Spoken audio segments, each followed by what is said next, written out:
So Eddie Garrison, folks of Indianapolis, lend me your ears. I had one of my 3:48 in the morning. I did not sleep well last night at all. At all. No idea why. Slept like a rock Sunday night. Last night, the law of averages balanced itself out. Water found its level, to use my term. Didn't sleep well at all. But as you know, Eddie, sometimes when I don't sleep, I have these weird brain droppings that happen just before 4 a.m. when I'm staring at the ceiling, okay? And I had one that happened last night.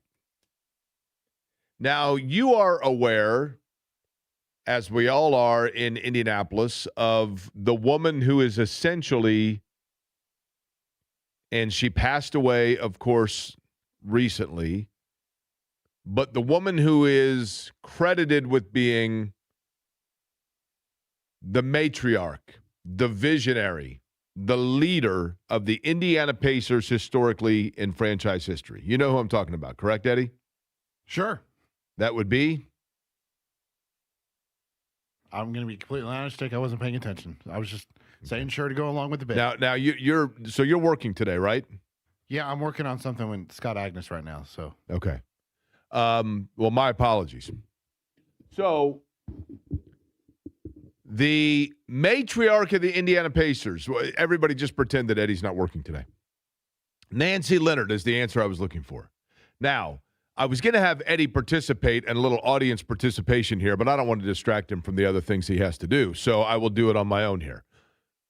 If you were to take your high school, like for myself, I went to North Central High School, and if you were to say, you know what, you have ascended to such greatness that we are going to name your last name where it is then like Quarry North Central High School. Nancy Leonard, I knew was a native of South Bend, and I looked it up. This is the kind of stuff that happens to me at 3:48 in the morning when I'm staring at the ceiling and I can't sleep. Nancy Leonard attended Riley High School in South Bend Riley, which means if they decided to go ahead and dual name the name of the high school because of the fact that she is a graduate from there and became the matriarch of the Indiana Pacers, it would actually be South Bend Riley Leonard High School. And lo and behold, does that not weigh perfectly into the storyline of today that leads our show that we now know for a certainty, which I think we anticipated anyway, and that is, Eddie, if you could please, the breaking news sounder. This just in, Eddie is apparently here. The breaking news sounder would be Riley Leonard will be starting for the Colts come Sunday against the Houston Texans. Now, that is obviously not a huge surprise. And this is a game that is for the future, essentially. Not literally, because Riley Leonard if Riley Leonard is the future for the Indianapolis Colts, they're in a bigger world of hurt than we thought. But what they have to do is find out just exactly what they do or don't have there in terms of, is this someone that there is development there that could be somebody that contributes within your franchise moving forward. And that's why you draft a guy, and that's why you need to develop him, and et cetera. And in addition to that, this is the biggest reason why Riley Leonard needed to start on Sunday. Now, I have spelled out the reasons why Phillip Rivers, there is possibility is the wrong word, but I've laid out could there be a place for him for 3 games next year? And I know that sounds ludicrous, and I know that sounds crazy. Because theoretically, Phillip Rivers next year, he is the ultimate donut tire. 3 game is probably the maximum you can get out of that. And I think you even saw, this year, you had to limit your game plan a little bit based on Phillip Rivers did a good job. He did everything that you would want him to do and everything you could ask him and expect him to do at his age. Can you go back to that well one more time for 2 or 3 games? The only reason I bring it up, and I brought it up several times over the last couple of days, is, as I look towards next year, there are so many question marks about next year. There are so many loose ends and unopened or opened up and unclosed, whichever way you want to look at it, storylines for the Colts next year. There are a lot of question marks. And first and foremost with those is, who is your quarterback? I don't mean who is your quarterback when you show up in Grand Park. I mean, who is your quarterback going to be that you are your long-term ride the season with quarterback next year? And theoretically, your best option is Daniel Jones. You really have, let me lay out for you the options. Option one is Daniel Jones because he was the guy you had this year. You saw what can happen when he and Shane Steichen are working step in step, and when pieces around him are healthy, and when you can protect him. Now, did Pittsburgh show a blueprint a little bit in getting aggressive towards him and throw him off kilter that derailed things a little bit? Maybe. But through 8 games, pretty darn good. Now, Daniel Jones would be option one, but he's coming off of the Achilles injury, and you have question mark about when exactly he is going to be 100%. Theoretically, for week 1. But does that mean that he misses some time in camp? Are you going to have another receiver that you've got to work in because Alec Pierce has gone elsewhere to greener pastures? Is Michael Pittman going to be here? I mean, there are a lot of question marks there. And if Daniel Jones is playing for Shane Steichen, if Daniel Jones is playing for Chris Ballard, there are a lot of question marks there. But he is still right now option number one. Option number two would be Anthony Richardson.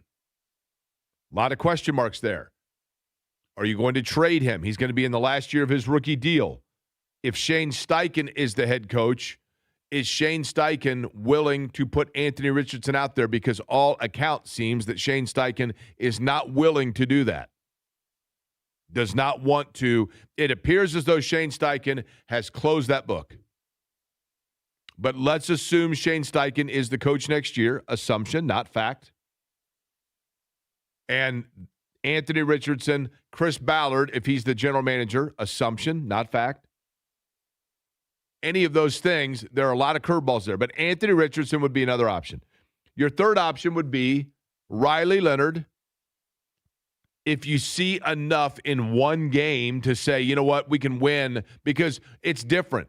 It's different this Sunday than it is a week 1, week 2, week 3 next season. Especially if Chris Ballard and Shane Steichen are back next year, do they know it is now definitely now or never? And we got zero margin for error. So do we really feel comfortable sending Riley Leonard out to try to win us a game or 2 or 3 before Daniel Jones is back? Again, big question marks. Option 4 would be this. You don't have a first-round pick, but it is theoretically a relatively decent draft for quarterbacks. Do you wait in round 2 and spend your first pick on a Cade Klubnik? And I don't say that because he's a Clemson guy. He was a guy that was thought to be a top.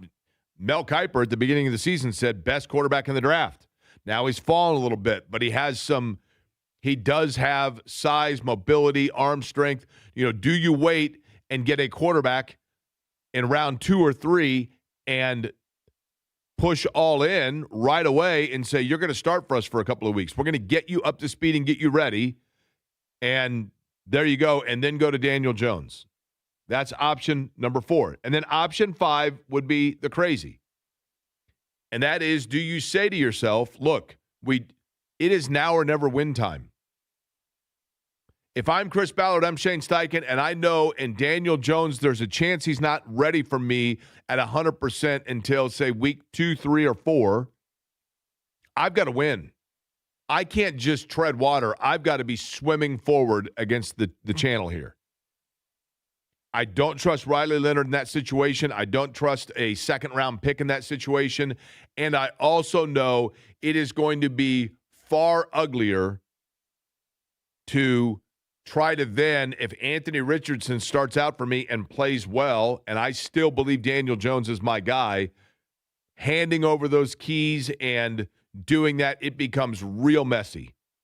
And you have a quarterback controversy, and nothing can derail a locker room and a team faster than that. So do you bring in a quarterback that knows for certain going into it that he is literally a stopgap guy that is then totally willing to get out of the car and hand over the keys to somebody else for the rest of the stint? And if that's the case, what veteran can you do it with in a very, very, very dry, dare I say, Mojave veteran free agency pool in this year's upcoming offseason? Unless you say to Phillip Rivers, you want to do 3 more? Sounds ludicrous. But you have to go with Riley Leonard, even if that's the case, and even if you haven't ruled out that possibility. You have to go with Riley Leonard this Sunday simply for this fact. If you are Chris Ballard and you are Shane Steichen and you are going into a game that is totally meaningless, it means nothing towards your first-round draft status. It means nothing towards your playoff status because both are non-existent. But if you go into it and you feel like in the back of your mind, you are going to have to sit down in a meeting with your boss and state your – and I don't know that they're going to have to do this. I don't know that they know if they're going to have to do this or not.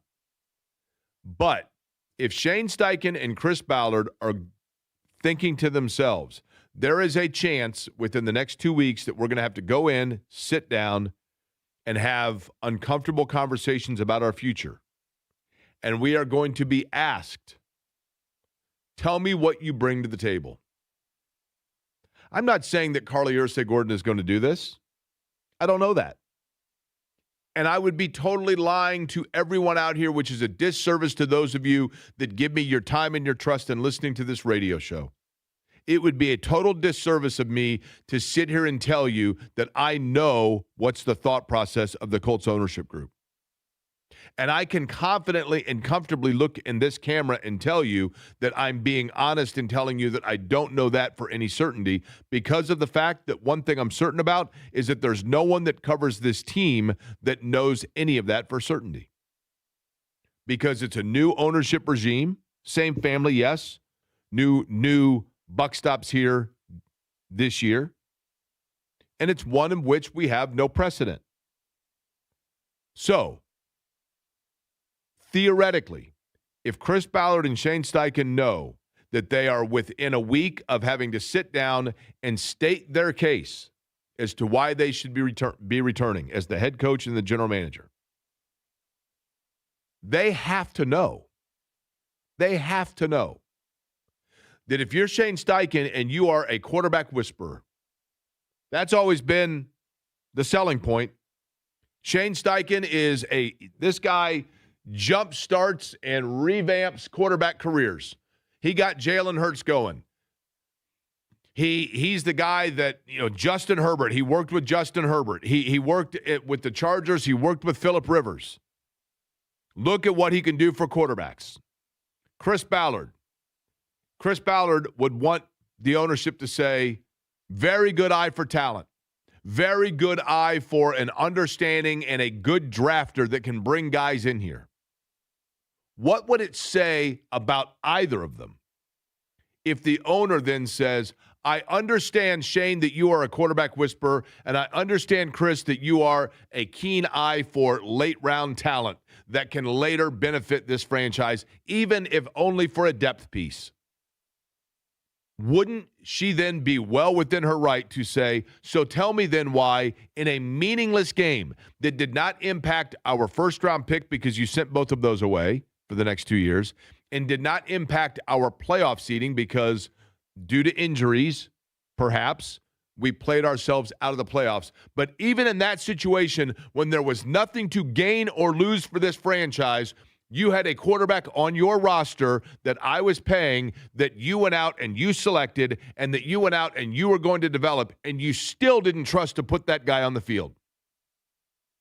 You still didn't trust to put that guy on the field. So why should I, going forward, trust you to develop quarterbacks and to find me talent? If when it came down to it, when literally nothing was on the line, you still didn't trust the guy.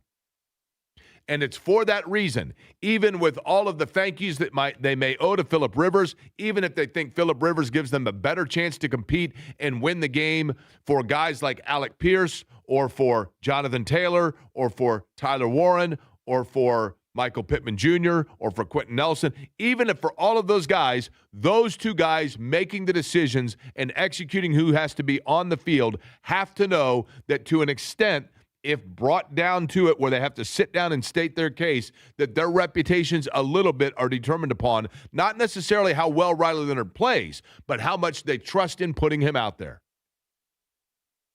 And that's why there was no choice. There literally was no choice but for him to play. And so that's going to be the case on Sunday. Now, as for what it means for Phillip Rivers and long-term, I don't know the answer to that at this point. Don't know. But it does make it fun to watch. Speaking of fun to watch, everyone and their brother, literally have you noticed in Indianapolis right now, it's 22 degrees below zero outside with wind chill. It's the polar vortex moving through. But you know what? It's kind of manageable because it's sunny outside. And like when you're wearing sunglasses and you got to dim the shades a little bit because the sun is so bright, and then it gets even brighter when it's dancing off of that snow that's on the ground. All of that like makes it feel a little bit warmer. But you might have noticed today, and I have a wonderful and fail-proof, and I'm not saying that it's the best thing to do, but when you get this weird snow that is not really a wet snow, but like that kind of cool, what we saw yesterday, like blustery, almost looks like the fake snow that falls from the theater ceiling when you go to watch A Christmas Carol, and it's actually just shaved milk carton shavings that they're dropping from the ceiling, but it looks like little snow flurries flying through. That's what the snow last night that accumulated on your windshield looked like today. When you came out, if you park outside like I do, you got a little layer of snow in your car. And one of the fastest ways to get off that, if it's not snow that is frozen and compacted under your car, is you get in the car, you make sure there's nobody else on the road, and you go about 20 miles an hour and you let the wind take care of it. Very simple and effective formula and way to do it. But you might have noticed today, if you decided to go with that theory, which I did, and try that out, you might have noticed that when you get on the road to do that, you have the wide open space to do it because there was nobody on the road. Nobody on the road. Not because it's New Year's Eve. Not because people are still off for the holiday. Not because it was too cold and they were putting themselves on their own 2-hour delay. There was nobody on the road today because in the population, Eddie, can you look up for me the population of the state of Indiana? I'm going to guess that the Indiana state population is 5.7 million people. That's my guess. 5.7 million people living in the state of Indiana. Am I low or high? You're too low. 6.1 million. Still too low. 7 million. What'd you say? 7 million. Close. 6.92. Okay. 6.92 million people live in Indiana. 6.89 million are in Pasadena, California right now. There's no traffic out there because literally half of central Indiana has traveled to Pasadena. And I love every minute of it. I don't care whether you are a Notre Dame fan. I don't care whether you're a Purdue fan. I don't care whether you're a Butler fan. I don't care whether you're a Ball State fan. I don't care whether you're an Evansville fan. I don't care whether you're a Valpo fan. I don't care whether you're an Indiana State fan. And by the way, awesome to see Coach Graves back on the sidelines and the Sycamores getting a win. I don't care who you're a fan of in Indiana.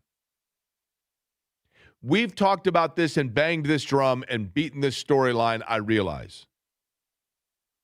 But every game from here on out is the biggest game in the history of Indiana football. They, so far in the last 2 years, have had like 5 biggest games in Indiana football. But this story is literally 30 for 30 Disney. And it's a cliche, right? It's a cliche. They'd make a story out of it, except for you wouldn't believe it. But it's true. It's true. To think that the Indiana football program is going into a game in the most historic venue in college football, the Rose Bowl. Yeah, I mean, Notre Dame Stadium has a lot of history. Yeah, obviously the LA Coliseum has a lot of history. I mean, for that matter, Wrigley Field has a lot of football history. But the greatest, most iconic venue and game in college football is the Rose Bowl, the granddaddy of them all. And yeah, it's not the Big Ten, Pac-10 winner, again, facing one another like it used to be traditionally. Pac-12 now. Big 20, 18, whatever you want to call it. But nonetheless, for Indiana to go into this game and take on and wait for it and clutch, if you're a Notre Dame fan, clutch something near you very tightly when I say this because I don't mean to upset you. Indiana's getting ready to play the biggest tradition in college football. The best program in the history of college football is now Alabama. Notre Dame might have the most history and legacy and lore about it, but the greatest long-standing tradition of championship-level football is the Alabama Crimson Tide. And Indiana is getting ready to go into a game in a college football playoff as the number one seed in the country, and doing so and I know I'm stating all of this, you all know. All of you know it. But you have to hear it to believe it, and if you believe it, you have to hear it again just to soak it in. Indiana is favored over Alabama in the Rose Bowl, and that is the first of 3 games that they need to win to be the unblemished, undefeated national champion in college football.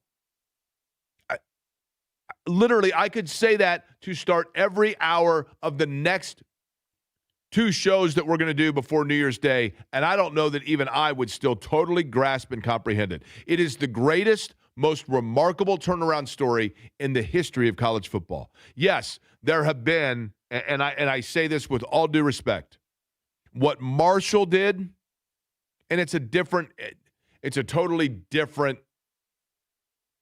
thing. But for Marshall to see their football program and have a tragic plane crash in the early 70s to then eventually getting back to playing football and becoming their divisional or their divisional national champion is remarkable. It didn't happen in a 2-year span, but it's incredible. But what Indiana has done and Curt Cignetti with this group truly is unbelievable. But literally, like, it's seemingly everyone I know, everywhere I turn around, I'm looking on social media, I'm getting texts from people, are in Pasadena.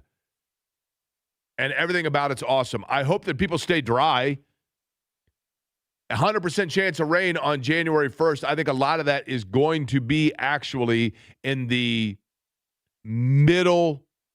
first part of the day before the middle part of the day in Pasadena, which is when the game kicks off. I think it's going to be a soggy field. I don't think it's going to be raining throughout the day. Didn't realize if they were considering all the tears of joy that would be coming out of the fans of Indiana. That's exactly correct. And that's why they say it rains in the forecast. And I wonder how much Alabama travels for it. Because it's Alabama. They're going to travel. Understood. But at the same time, Eddie, as a Clemson fan, I will tell you this. As a Clemson fan, it got to the point with Clemson where, like when they played Notre Dame in the Cotton Bowl, I think it was, in one of the years in the semifinals. My buddies down in Clemson that go to every single game, they held off on that game because they're like, yeah, you know what, though? We've got to do the double travel. We're going to go to the championship game. Because you kind of get spoiled. I'm using the term spoiled in air quotes. You become accustomed to big-time games, big-time moments. And so as a result of that, if you're an Alabama fan and you've seen national championship game, national semifinal game, etc., and by Alabama standards, 3 losses this year, this is probably this is like one of those years where we're a 5 seed instead of a 1 seed in the NCAA tournament if you are Indiana or Purdue and you have an accustomed to, tournament prowess. So I wonder if Alabama, if their fans aren't like, if they get to the title game, I'll go to that. Or if they get to the Peach Bowl, I'll go to that. But I'm not going to go all the way out to L.A. for this because I've been there, done that. Been there, done that. And there probably also is an element of, with Alabama fans, a fait accompli in their mind that why I'm going to go out there because they're going to be in Atlanta. Because I'll bet Alabama fans, even though most of them deep down, I'm sure, are like, yeah, I mean, they're the number one seed and they beat Oregon and they beat Ohio State. This team's got to be pretty good. Isn't it still in the back of your mind kind of the equivalent of if Indiana or Purdue gets in the NCAA tournament and takes on like number one seeded, I'm not even going to say Auburn or Alabama, but what's a traditional basketball school that has always been absolutely horrific, or I'm sorry, football school that's been horrific in basketball? I mean, horrific. Kentucky. You know what I mean? Like if, or I'm sorry, a football school that's been, give me Eddie, a football school, Miami. The year that Miami blew Indiana out of the NCAA tournament. Going into that game, weren't Indiana fans like, yeah, but it's still Miami. Are they that good in basketball? Because your branding comes into play a little bit there. I got confused or reversed on my sports, but you get what I'm saying. So you got to wonder if Alabama fans, even though they know Indiana's really good, do you think they're totally sold on it? Or do you think they're like, yeah, it's Indiana? Probably a mixture of the two. Depending on how much they paid attention, right? Speaking of paying attention, if you were paying attention last night, there was a moment in the Pacer game to me that was of great concern. It was of great concern. And it made me begin to wonder and think back again to precedent. Yesterday, I talked about how the Colts and the situation that they're in, you can look at the Turner-Sabonis era for the Pacers and maybe learn off of how Indiana handled that from a basketball standpoint and what the Colts can learn from that. And I wonder if there wasn't something I saw last night that doesn't indicate perhaps there's an area where you could learn from the Colts now from a Pacer standpoint, the other way around. I'll get to that. I'll explain what I'm talking about. And on the program today, Scott Agnes, you said you were working with Scott. Did you say Scott's in for today? Yeah, Scott's in. 1 o'clock? Yes. Scott Agnes joins us 1 o'clock today. Stephen Holder coming up in the 2 o'clock hour. We'll get more into the fact Riley Leonard, your starting quarterback. But what was it last night I saw about the Pacers, and what could they potentially learn from the Colts? I'll explain next. JMV here for Premier Weight Loss. There are 2 Central Indiana locations. That's on North Meridian and in Fishers. I don't do math so well, but I know this, that since July, I have gone from 255 pounds to 178 pounds. Me trying to do math is like you using telehealth. It does not work. Go with the best that is out there. Invested in you. That's Premier Weight Loss. The one thing that I have noticed is my overall health. My blood pressure completely out of whack this time last year. Normal now. My body fat percentage from 35% to 11%. It has been incredible, and it's all thanks to Premier Weight Loss. If you're thinking about doing it, don't wait. Contact Premier Weight Loss today, or check them out online. That's PWLND.com. That's Premier Weight Loss, PWLND.com. Tell them JMV sent you. This is Window Nation, your source for affordable replacement windows at the highest quality. Maybe you've been feeling drafts through your old windows, or they stick when you try to open them, or they outright leak in bad weather. You need the experienced pros at Window Nation. They've installed over 3 million windows and have high-quality options to fit any budget. You could pay a lot less than the other big guys and still get the premium windows you're dreaming of.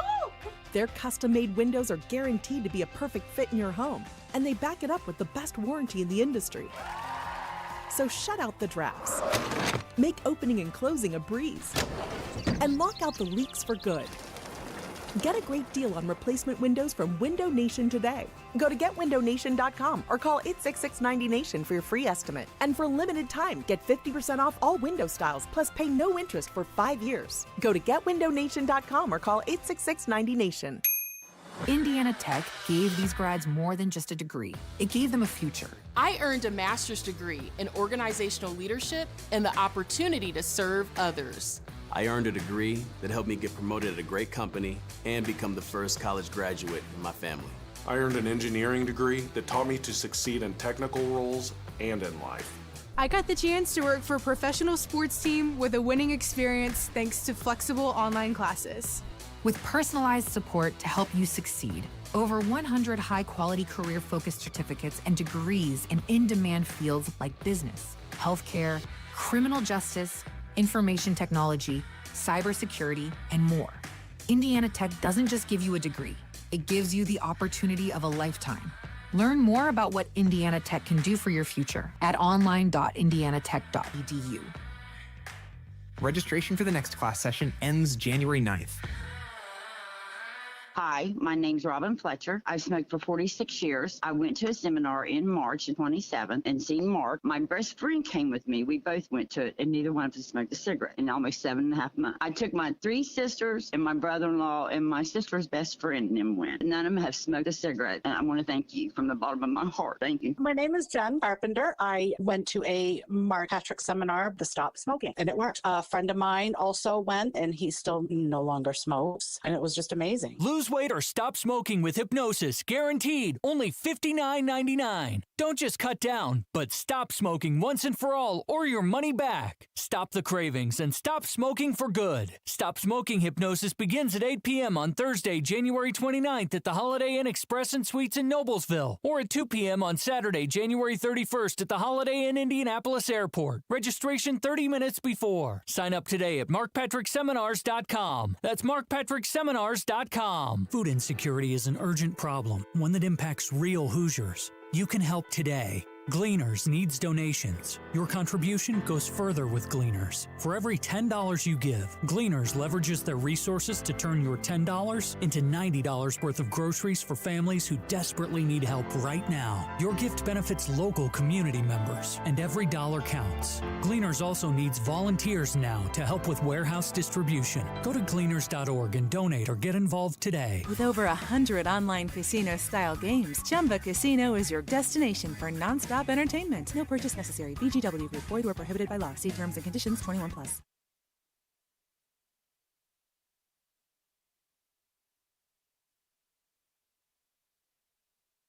If it's happening with the Indianapolis Colts, They give it to Taylor.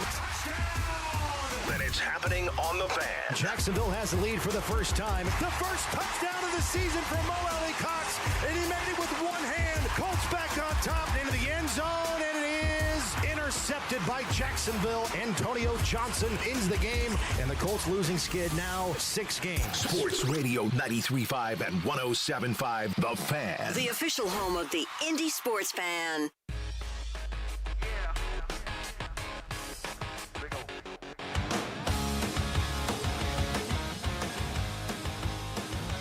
Couple of news and notes before we get into what I was going to discuss about the Pacers last night.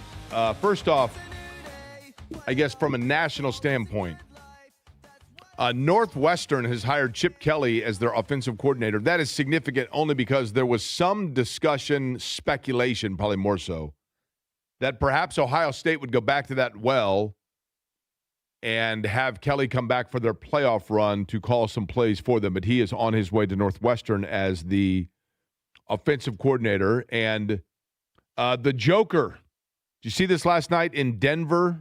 Actually, I believe they were on the road, though, weren't they? I can't remember where they were, but yeah, that was a pretty scary injury. Nikola Jokic will miss 4 weeks with a knee injury, but avoided a more serious nature. Yeah, hyperextension is what Shams Sharania is reporting up. And, of course, in the NFL, Jake, as well, a lot of Stephon Diggs stuff coming out as of late. He is facing some pretty serious charges. It sounds like strangulation, possibly domestic assault, battery. Yeah, so that's a misdemeanor charge of assault and felony charge of strangulation from a December 2nd incident involving Stephon Diggs. A motion hearing was at 11 o'clock this morning in Massachusetts. A judge will decide whether to impound the court documents ahead of Diggs' arraignment on January the 23rd. And it goes without saying, you don't say, well, the football takes priority here, and then we'll see. No, this is more important than football itself in terms of when you say, well, what would this mean for his football time? That is significant only because he is a key member of the Patriots offense. But Stephon Diggs, wonderful talent, but there have been, more than one occasion now where the character is certainly of question. But that's the latest in that situation. Also, last night, our fantasy football, the Chicago's Pizza Fantasy Football League, Chicago's Pizza, Nate Epple has been the dominant force. I mean, he literally has been he's the brilliant mastermind. He's the Bill Polian of all of this, right? And had the dominant team, but Chicago's Pizza, we had an upset, did we not, Eddie, in the championship? Yes. Yeah, we did have a slight upset, although I think George Alcorn's team was a force to be reckoned with. I don't think he was one that should have been viewed as a major underdog. What was his record in the regular season, George? Let me pull it back up. But I know I think he was the second seed. Okay. So he pulled off the upset, though, even still, second seed over the top seed over Chicago's Pizza, and he will win, wait for it, a Chicago's Pizza gift card for that. So we congratulate him for that. I was actually playing in the seventh place game. It's funny, like our league, I don't know if you noticed, like every single team, except for those top two, seemingly everybody was like 8-9 or 9-8. Yeah, so Nate Epple, Chicago's Pizza, 12-2 going into the postseason. Devontae's Inferno was Georgia's team who ended up winning the whole thing. 9-5, he was second. I was the third seed who finished third. 3 games back. Yeah, I was the third seed who finished third, 9-5, and then Snowy White Sox also finished 9-5 in the regular season, and that was Jim. He beat you in the third place game, didn't he? Didn't you get beat? No, I won. You did? I did win. Okay. I last night, I got completely, not that anybody cares about your fantasy team, but because it's the station and show, the show, Fantasy League, I will tell you. I made it right going into, and this is the problem when you get into the last 2 weeks of the year, right? So I was down to like my 9th running back, and I went with Washington's running back who was scheduled to be the starter and I also had the Washington running back that was scheduled to be out, and they flip-flopped him like right at game time. So the guy that I started was out. The guy that I had on my bench got 22 points, and I ended up losing last night by the final catch of the game for Pitts for the Falcons. I lost by 1. Them's the way the cookie crumbles. So I was watching the Pacer game last night. There was a play late in the third quarter. Houston rotated over Kevin Durant to the top, and Durant took a 3-point shot, and literally there was zero rotation or effort from Indiana defensively. And I noticed that Chris and Quinn commented that they thought Rick Carlisle was protesting a non-foul call on the previous play. And I think Carlisle was actually yelling at his defense or his roster about the lack of defense on the floor on that rotation. I mean, literally no one even came out on Durant. And as I was watching it, I realized this epiphanal concern that I have. On the radio side of things, Eddie Gill was just like, he literally goes, what in the world? You're leaving the best player on the floor, one of the greatest players the game has ever seen, just wide open. Wide open. I mean, it was almost like everyone, it looked like everyone did those, those drills you do at a baseball game with, I don't know if they do this anymore, where they bring like 3 people out of the stands and you've got to circle around the wiffle ball bat for 30 seconds and then run to second base or whatever. Yeah. When they stop the music, everybody stops for a second to get their bearings. That's what everyone defensively looked like. They were just standing there looking around. It was bizarre. Mm-hmm. And my one area of concern is this. I oftentimes equate what happens to one franchise in town as a learning or teaching moment for another. For example, Daniel Jones, Alec Pierce. We just assume that Daniel Jones will be back next year because who is going to want a quarterback with a history of injury anyway, that has the Achilles injury and was, maybe showing a little bit of, not a regression, but showing that, coming down to earth a little bit at the time he got hurt. Well, maybe Minnesota says, you know what? And guess who their assistant GM is? Ryan Grigson. Maybe Minnesota says, you know what? Let's go back to that. We've seen enough of J.J. McCarthy, Daniel Jones. You're familiar with our medical staff. This is the other place you might feel as home. Maybe they could. Maybe. I'm not saying probable, but possible. Or Alec Pierce. Could it be that Alec Pierce ends up elsewhere because at the 11th hour, Alec Pierce or Daniel Jones sign with somebody else without even really giving the Colts the opportunity to match? We've seen that happen in this town, right? In terms of a player suddenly coming up in free agency and like, whoa, wait a minute, what? But what I thought about last night when I saw that play and that breakdown defensively was this. One of the guys that looked exasperated, one of the guys that looked completely like at the end of his wits with that was Pascal Siakam. And when the Pacers were in the situation after making the trade of deciding whether or not to max contract long-term Pascal Siakam, I was one of them that said on these airwaves on numerous occasions, I don't know that I would do it. I don't know that I would give a max contract to Pascal Siakam because I worry that by the end of the contract, you're going to be trying to get out of it because of the age, and we see what happens when guys then are getting overpaid and they become like trade deadline, salary cap cutting moves. And I could not have been more wrong. I could not have been more wrong because Pascal Siakam has been everything and has delivered everything that you would ever want out of that contract and more. Just last year's playoff run alone did it. Made it worth it right there. Everything about it was awesome. And I was there for every moment of it. Last night, I was sitting there 2:48 in the morning, looking through my phone, and I was looking at the photos and everything and videos that I had from that playoff run. And it's like it's just now sinking in, that finals run. It was awesome. But I hearken back to when I was waiting for like everybody else in this town, the announcement that the Indianapolis Colts were going to draft Ricky Williams. And everyone was like, who is Edgerrin James? Well, it's Edgerrin James. Again, who is that guy? He had one good game against UCLA, right, from Miami? And at that time, in that moment, everyone was still shell-shocked from the fact that Marshall Faulk had been traded. And so Marshall Faulk gets traded, and it's like, okay, well, I guess it's because they're going to get Ricky Williams. But instead, they go with Edgerrin James, who was a little bit younger than Ricky Williams, even though they were coming out at the same time.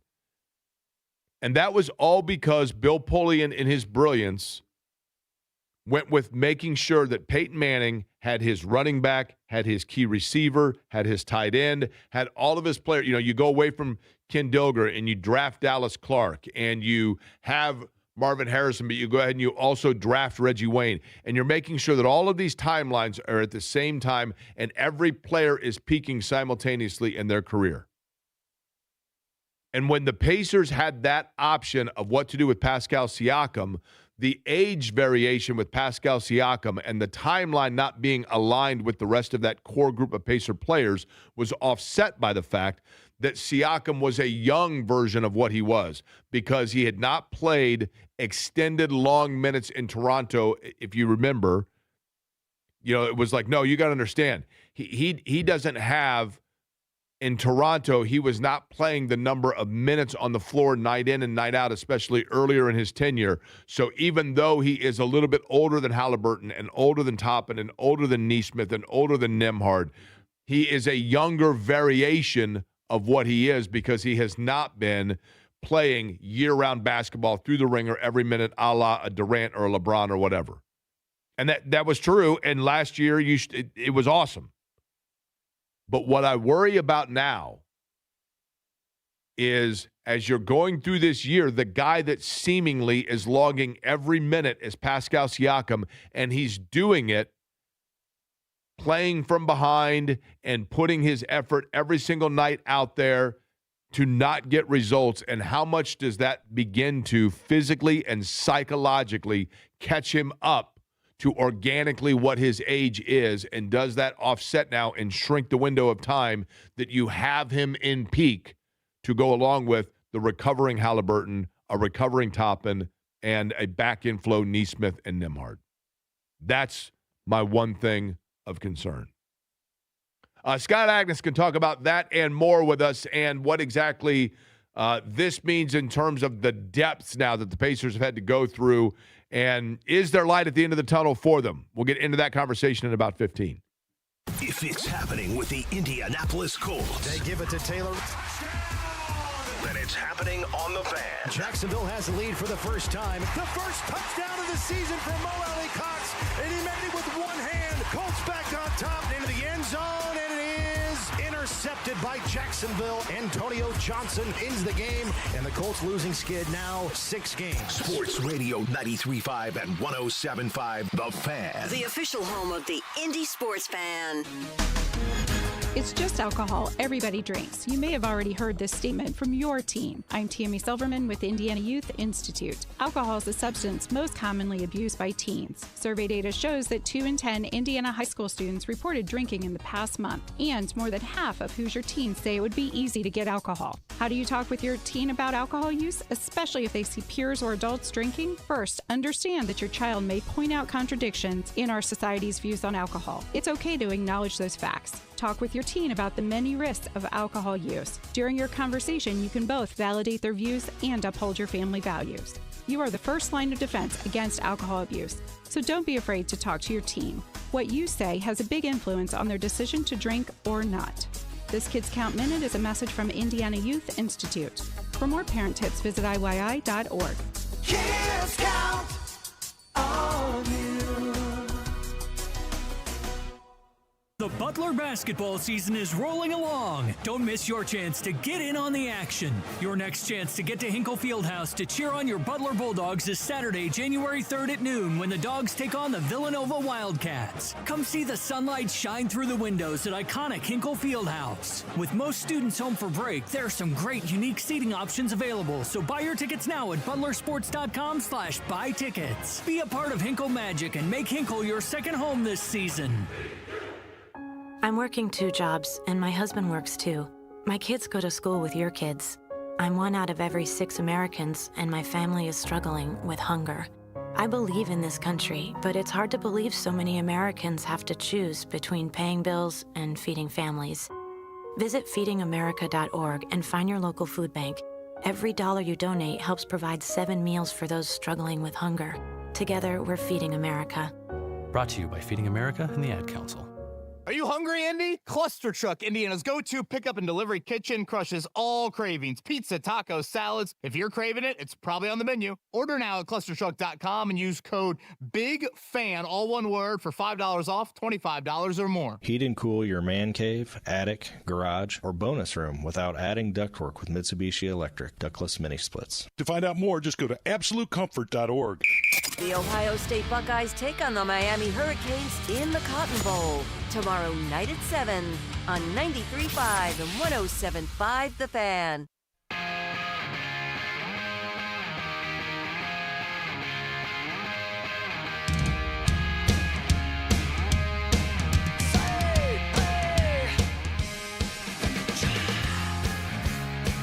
Eddie, I guess we technically have time, meaning tomorrow still, to come up with this answer. Maybe we will revise it a little bit.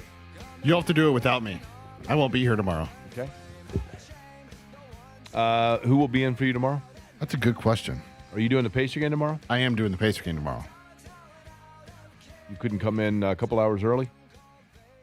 I could have. Okay. Atticus is in tomorrow. Okay, so I can ask Atticus this question tomorrow as well, but I will ask you today. What is when you look back on 2025, either personally or, so in other words, if I say professional, I mean like within the sports world, or for you personally, something that took place. What's the top thing that happened to you in 2025? That's a good question. What's your favorite memory of 2025? Probably the Pacers NBA Finals run. Almost impossible to argue that, right? Yeah. You know what? To be honest with you, I think for a lot of people, this would be a great Twitter poll I could do. Bigger surprise of 2025. Indiana football or Pacers? It's probably IU football, yeah. Not bigger surprise, I guess, but the one that brought you more joy. Probably IU football still. You think so? Well, the Pacers had some success in the year prior. The IU football had never had any success. I want to go back to not necessarily surprise, but the one that was a more fun. Maybe the Pacers you would say was the more fun run because the NBA playoffs provides itself for more high intense moments, right? I mean, the playoffs alone, they had to win. What did they win? 15 playoff games? You know what I mean? Yeah, 16, somewhere around there. Well, 15, right? 4 in the first 3 rounds and then 3 in the last round. Is that right? Yeah. So, and there were some, I mean, there were just, it was amazing. It really was. Like, when you look back, I think that sometimes and I try not to do this, but I think sometimes we get too caught up in living in the moment and not stopping to just look. You know, like Ferris Bueller said it best, right? Life moves pretty fast sometimes. You got to stop and look around.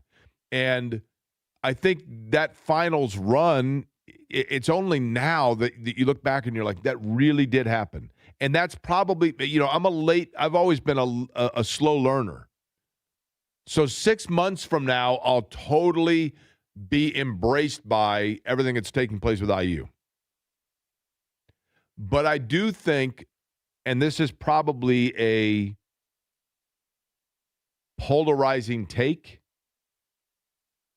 but I feel like the Pacers getting so close to the NBA title was almost more emotional for a lot of people because there are a ton of people that have always wanted to see IU football do well, but it doesn't mean that they were like diehard in the wool, crying in their beer fans. Does that make sense? Like, can you be a long-suffering fan if you were never necessarily? I mean, bless you. Did you sneeze or did you cough? Okay, bless you. I know so many people, and it's awesome, don't get me wrong, but they're like, oh, I've been a huge IU football fan for 15 years. I go to every game. I'm like, how many of them do you go into? Well, we got on tailgate. You know? I mean, if you stopped people that were going into the Rose Bowl right now and said, okay, quick, name the last quarterback that have started games for both Indiana and Notre Dame. How many of them are going to be like, oh, yeah, Matt LaVecchio? I can't, certainly. I don't mean that as a knock in any – I mean, Indiana didn't give them much reason to outwardly be an IU football fan. You get what I'm saying? Mm-hmm. But I think the Indiana story is one that is awesome, but I don't know that it's one that people felt relieved by. They felt emotional, but they didn't feel, validated. Because it wasn't like they were – I mean, I think there are people that with the Pacers that have spent a lot of money and a lot of investment and a lot of time with that team that just assumed that was never a possibility. And the way it ended for the Pacers also kind of adds to the whole story of just like what a miracle all of it was. Now, are you going out tonight and celebrating New Year's Eve, tying one on? I am not. No. I am not. I'm playing doctor. Huh? I'm playing doctor. You just had an extra sick day to burn, and so you said it's the last day of the year, I'm out? Yeah, pretty much. We have a shortened show tomorrow, by the way, off at 2:30 for the Pacers pregame, right? That is correct, yes. And so then JMV will be off tomorrow. Again, it is tonight at 7 o'clock, a special edition of Inside Indiana Football, correct? Yep, 7:05. Don Fisher. He'll have Coach Kurt Signetti on there. Aiden Fisher, I think, will make an appearance. And a couple other players from the IU football team. I saw Mendoza, it's media time basically out there for the Rose Bowl. Fernando Mendoza spoke today. We had a lot of interesting comments coming in from college basketball standpoint, speaking of media stuff, of which we will get to coming up in just a bit. Matt Painter last night, more and more coaches are now talking about this nonstop. I mean, literally, it feels like this avalanche of change that's taking place with college basketball and this fear that it's going to become this semi-pro league, which it kind of already is. We'll get into that in just a little bit. But when we come back, he is the Fieldhouse Files. We can talk about last night what happened. Who in the world was going to guard Kevin Durant, and what in the world happened? They look like Kevin Garnett out there. You know what I mean? Like 10 years retired. Kevin Durant last night hit a shot wide open, and the Pacers, is that a sign of where they are? Scott Agnes to discuss next. The Ride with JMV. I go back to January and with Chris Ballard prior to that, just wanting to make dramatic changes because I felt it was time. But when you ask me in the present if I think they're going to do it, I would tell you by what they did with the 2 first-rounders, that tells you that they're going to be back. But what would change that? Would losing out this season? The Ride with JMV. Weekdays 3 to 6. On 93.5 and 107.5. The Fan. Welcome to Wawa. We're open 24/7. So when the sun goes down, but everyone's still up, Wawa has your late night fuel. Headed to a hangout? Stop in for snacks and sodas. Binge your favorite shows with burgers and hoagies. Gather around the table with garlic knots and a cheesy Wawa pizza. Or just chill on the couch with fries and whatever milkshake sounds good. Your night just got a whole lot tastier. Freshly made burgers, pizza, and so much more. When you got a late night craving, you got a Wawa. Price and participation may vary by store. Hey, there's Jake Query for Surfside. I know right now the temperatures are dipping, but guess what? Sunshine in a can is what you get from Surfside. That's right.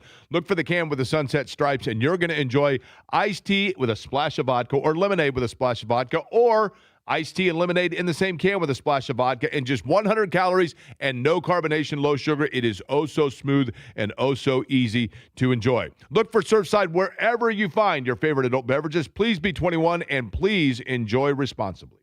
You still thinking job change in the new year? Yeah, I need something that's in high demand and more stable in this economy. IT? Yeah, cybersecurity, maybe even AI. That's what I did. Really? How? Went to My Computer Career. You don't need any prior experience, and you could start your new career in a matter of months. A lot of IT pros go to school there, too, to level up. Sweet. Are classes online or on campus? Both. Wow, I'll check it out. Thanks. Make this your year. Take the free career evaluation now at mycomputercareer.edu, an Elite CompTIA certification partner. Financial aid is available to those who qualify, including VA benefits. If you're one of the millions of Americans behind on your taxes, if you're afraid to open your mail because IRS collection letters could be coming, listen carefully. The IRS is cracking down, taking paychecks, freezing bank accounts, revoking passports. That's a fact. But here's what most people don't know. There are official tax relief programs designed to help struggling taxpayers. Programs that could save you thousands if you qualify. No one knows these programs better than the experts at Optima Tax Relief. Optima's award-winning team will fight to protect your paycheck, your passport, and your property. Their tax attorneys and licensed tax professionals will work tirelessly to get you the best deal possible with the IRS. Every day, penalties and interest keep piling up, so don't wait. Call Optima now for a free consultation. Call 800-354-2840. 800-354-2840. 800-354-2840.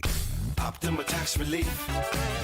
Some restrictions apply. For complete details, please visit OptimaTaxRelief.com. With Wawa's Rewards program, you can rack up points on the items you buy every day, even fuel. Boost your totals with a breakfast sizzling. Score points with your morning coffee. With Wawa Rewards, points put the power in your hands. You can choose to redeem them for what you love most, like an iced latte for an extra pick-me-up or your lunchtime hoagie. Download the Wawa app today. When you gotta get rewarded, you gotta Wawa. Fuel rewards not Not available in New Jersey or where legally prohibited. See full details at wawarewards.com. Price and participation may vary by store. With Progressive's Home Quote Explorer, you can easily find the right home insurance for you, even if it's not with Progressive. But if you don't choose us, then sure, okay, it's not going to work out. We're not going to cry about it or stay awake wondering what our future together would have looked like. We can't get emotionally invested even if it sounds like we are. Progressive's Home Quote Explorer allows you to easily compare home insurance rates and coverages in one place, even if it's not with us. Progressive Casualty Insurance Company affiliates and third-party insurers. Comparison rates not available in all states or situations. Prices vary based on how you buy. I love you. I shouldn't have said that. From the DriveHubler.com studios, this is 93.5 and 107.5 The Fan. WIBC HD2, W298BP, WIBC HD3, W228CX, Indianapolis. Hey, JMV later on this afternoon at 3. Got you covered on the Colts, Pacer, Houston recap, Purdue, Indiana State, and more. Now you on the road to Pasadena. Don't miss a second today at 3.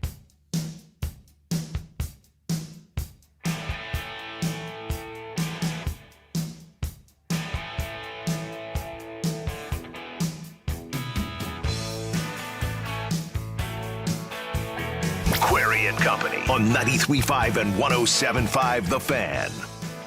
You know, there was a time where I actually thought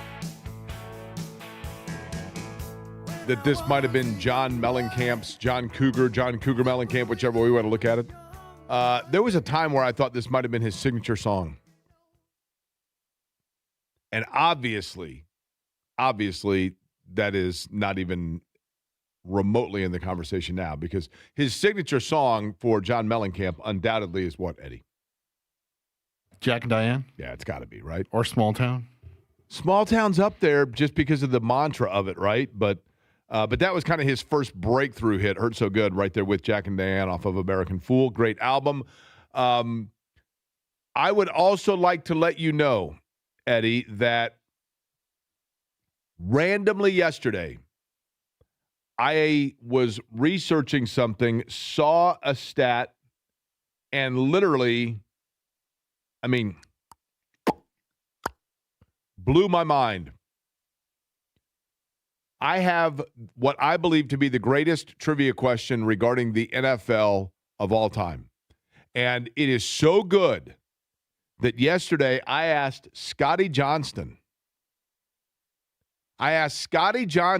this trivia question.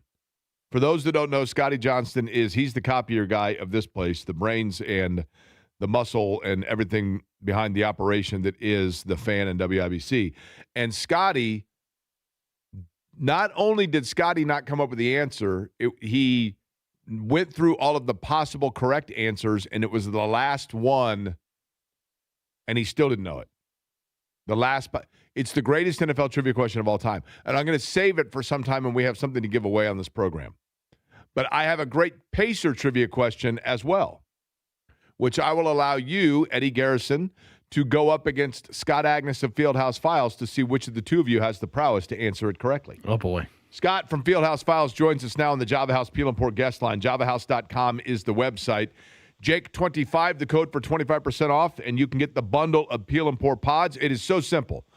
You peel them, put them in 8 ounces of water, instant beverage. The amazingly smooth Colombian, the Wrangler Energy, and the Liquid Science hydration beverages, all available in bundle form. Just use the Fan in the search bar when you go to JavaHouse.com to see what I'm talking about. All right, Scott, are you ready for the trivia question regarding the Pacers that I can ask to both you and Eddie? And you have to not think about it. Give me your instinctive off the top of your head answer and see which of the two of you is closer. You ready? Yeah, let's do it. And by the way, Sunday I stopped by the Broad Ripple location of Java House. I was there too. What time were you there? 6 o'clock maybe. Okay. Right before close. It was 4:30 actually. Okay. It's a great location, by the way. Okay, and thank you for going in there. Eddie, here you go. Would you like to guess first or second on this? I'll let Scott go We're going to first. do this Card Sharks fashion. You guys, either one of you guys remember the show Card Sharks? Not me. Okay. In Card Sharks, they would present a scenario, and the first person has to give a number, and then the second person says whether they think that number is higher or lower. Okay? The answer is higher or lower. So, Scott, I will let you go first with this. You cannot think about it. I need instinctive, off the top of your head, gut reaction answer. Okay? Tell me the number of players that have scored a point in the NBA this year representing the Indiana Pacers. Go. 21. Eddie? 26. Eddie, in Card Sharks fashion, you have to say, well, gosh, Sorry, 21 Jake. is a good guess. And then you have to give your rationale and then say, but I think that number is going to be higher. So sorry. Your explanation, please, Eddie. I'm just taking a guess. The correct answer, Eddie Garrison is your winner. 24 players have scored for the Pacers this year. 24 players. Wait, we're not doing Price is Right style, so I was over. So I Card Shark style, you are correct because you Okay. said over. Okay, so Price is Right style, Scott wins. 24 players, Scott. The reason I bring that up, at what point do we enter into the category when you and I realize not all these guys are around, right? I mean, Mac McClung, short-lived. Ray J. Dennis, no longer around. Jeremiah Robinson Earl, no longer around. But the number of players that are there, at what point do the Pacers say, and in particular for Pascal Siakam, we've got to start now going back into preservation mode and making sure that we're not wearing anyone out? Because Pascal Siakam, I worry about. Tell me why I'm wrong. Yeah, I'm with you now, Jake. If you remember, about a month ago, I think we had a similar conversation. I said, hey, we got to see them after the NBA Cup. Let's see what they look like through the rest of this year. Then we can make a determination. A lot of fans already calling for tanking. A lot of fans calling and enjoying these wins, which is I never can get involved with that and engage with that. But I think you are at the point, to your exact point here, is you realize, all right, this season, for its original purpose, to get back to the NBA Finals, it's not in the cards here. So you have to have that long-term vision so that you can restart things next season and pick up where you left off and not have more injuries and compounding it things. And Siakam, you're absolutely right. And you can tell he's going through a rut, both physically, but more so mentally. Totally. Like this losing streak and the constant demands of him and players not being in the right positions, that's just all confounded him. And I think he's also at the point where he is just fried. I almost think he should go on that LeBron James mysterious 3-week vacation back to Miami and then suddenly return, because I think his body deserves it. I mean, Scott, honestly, and I mentioned this earlier, and let's dive a little deeper into this aspect of it. With Siakam, and I can't remember the exact, wordage that was used, Paul George have had, right? And so you were getting a slightly younger version of his age, if you will. My worry is that this year is going to eradicate all of that advantage on the back end of his contract. Now, am I way overthinking this? No, I think it's fair. I think you're more worried, though, Jake, in the big picture of where he's at mentally in terms of this situation and being part of it, and how much urgency does he have to maximize the rest of his career, and also to show in good faith that you're putting a group around him that's giving him a chance every single night. I think there are all those factors that you are concerned with. But to me, it starts with that engagement, that comfort level that when you go out there, you legitimately have a chance to win every single night. And I don't think they felt that way here in the last couple of weeks. Do you think last night there was a play, Scott? We talked about it earlier. I think it was third quarter, maybe late third quarter. They rotated the ball over, did Houston, to the top of the key, and Durant has a wide open three. And when I say wide open three, it didn't have to be. But I think even Durant was surprised at the literally 5 players for Indiana that didn't even come out beyond the free throw line extended and just stood and watched. And it looked like 5 guys that were like, man, we are so over this. And the middle of that group was Siakam. I mean, when I say the middle, I mean like physically speaking, he was on the floor and he happened to be in the middle. But that was the first time that I began to truly wonder if this was not the emotional toll on Siakam that we have feared. But he has to know going into it what the reality is, does he not? Because there's no Toppin. Neesmith's been out. Nembhard was out at the beginning. No Halliburton. He had to know going into it what this year was going to look like, did he not? Yes, but nobody thought it was looking like this, Jake. No one. I mean, myself included, to be fair, yes. No. If they were sitting here and they were the Charlotte Hornets, they're at 11-21. They've lost just one game in a row. They're, on the road, they've they're 4-12. That's reasonable. But to be at this point where you have it 1 in 3 weeks, you've won one road game the entire season, that you have the worst record in the league, no, I'd be lying to you if I thought that. I thought they'd probably be 22nd, something like that in the standings, especially as the injuries kept piling up here. But yeah, that picture, or that play rather, that you described there, I think all of us that were watching can play it back in our minds, because it was the epitome of what we've seen throughout this month in particular, where I do not think it was guys giving up or just casually going through anything. I think it was a group that didn't have a ton of time together. Some players in the wrong position, some holding their ground to where they think they should be. And it was just a bunch of confusion. And the result is you allow a Hall of Famer, one of the best to ever do it, have as open of a shot as he's ever going to see. There wasn't anybody within 5 feet of him, which was even more confounding with that. You leave everybody else to go get Durant, especially when he was the leading scorer in the game. Are we getting a little of the helium aspect here, Eddie, by the way? Do we need to get Scott to do any? Scott, we've already got you doing the Lollipop Guild stuff, right? I thought we fixed this. It comes and goes. We have a helium tank that sits, here. Now, it's not part of the Java House guest line. I should say that, right? But, occasionally it fires up. Scott, I want to get back to one other thing, and that is, and I know that this is probably broken record stuff, Mather and Jarris Walker, is there anything more that we can see here, or do we now have pretty definitive idea as to who they are? And does that now maybe even take a back seat to other players that we want to see what they can do, a la, for example, Cam Jones, who's now going to get his opportunity? Yeah, I think one thing with Benedict Mather, and you got to recognize he's laying it out there even though he's not feeling great. He's not 100%. He's not just dealing, Jake, with one injury, but quietly dealing with two. He's got that turf toe, and then he's also got a sprained right thumb in his shooting hand. And so I can factor all of that in when considering his current situation.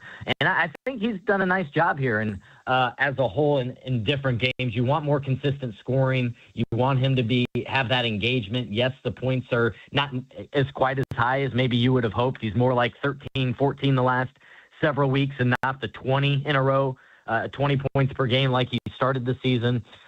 In terms of like a Jarris Walker, I think there's a lot more he can show. He's just overthinking everything is how I simplify it with him. Like the moment's too big at this moment. I want to see more Furphy. I wouldn't mind seeing more Cam Jones.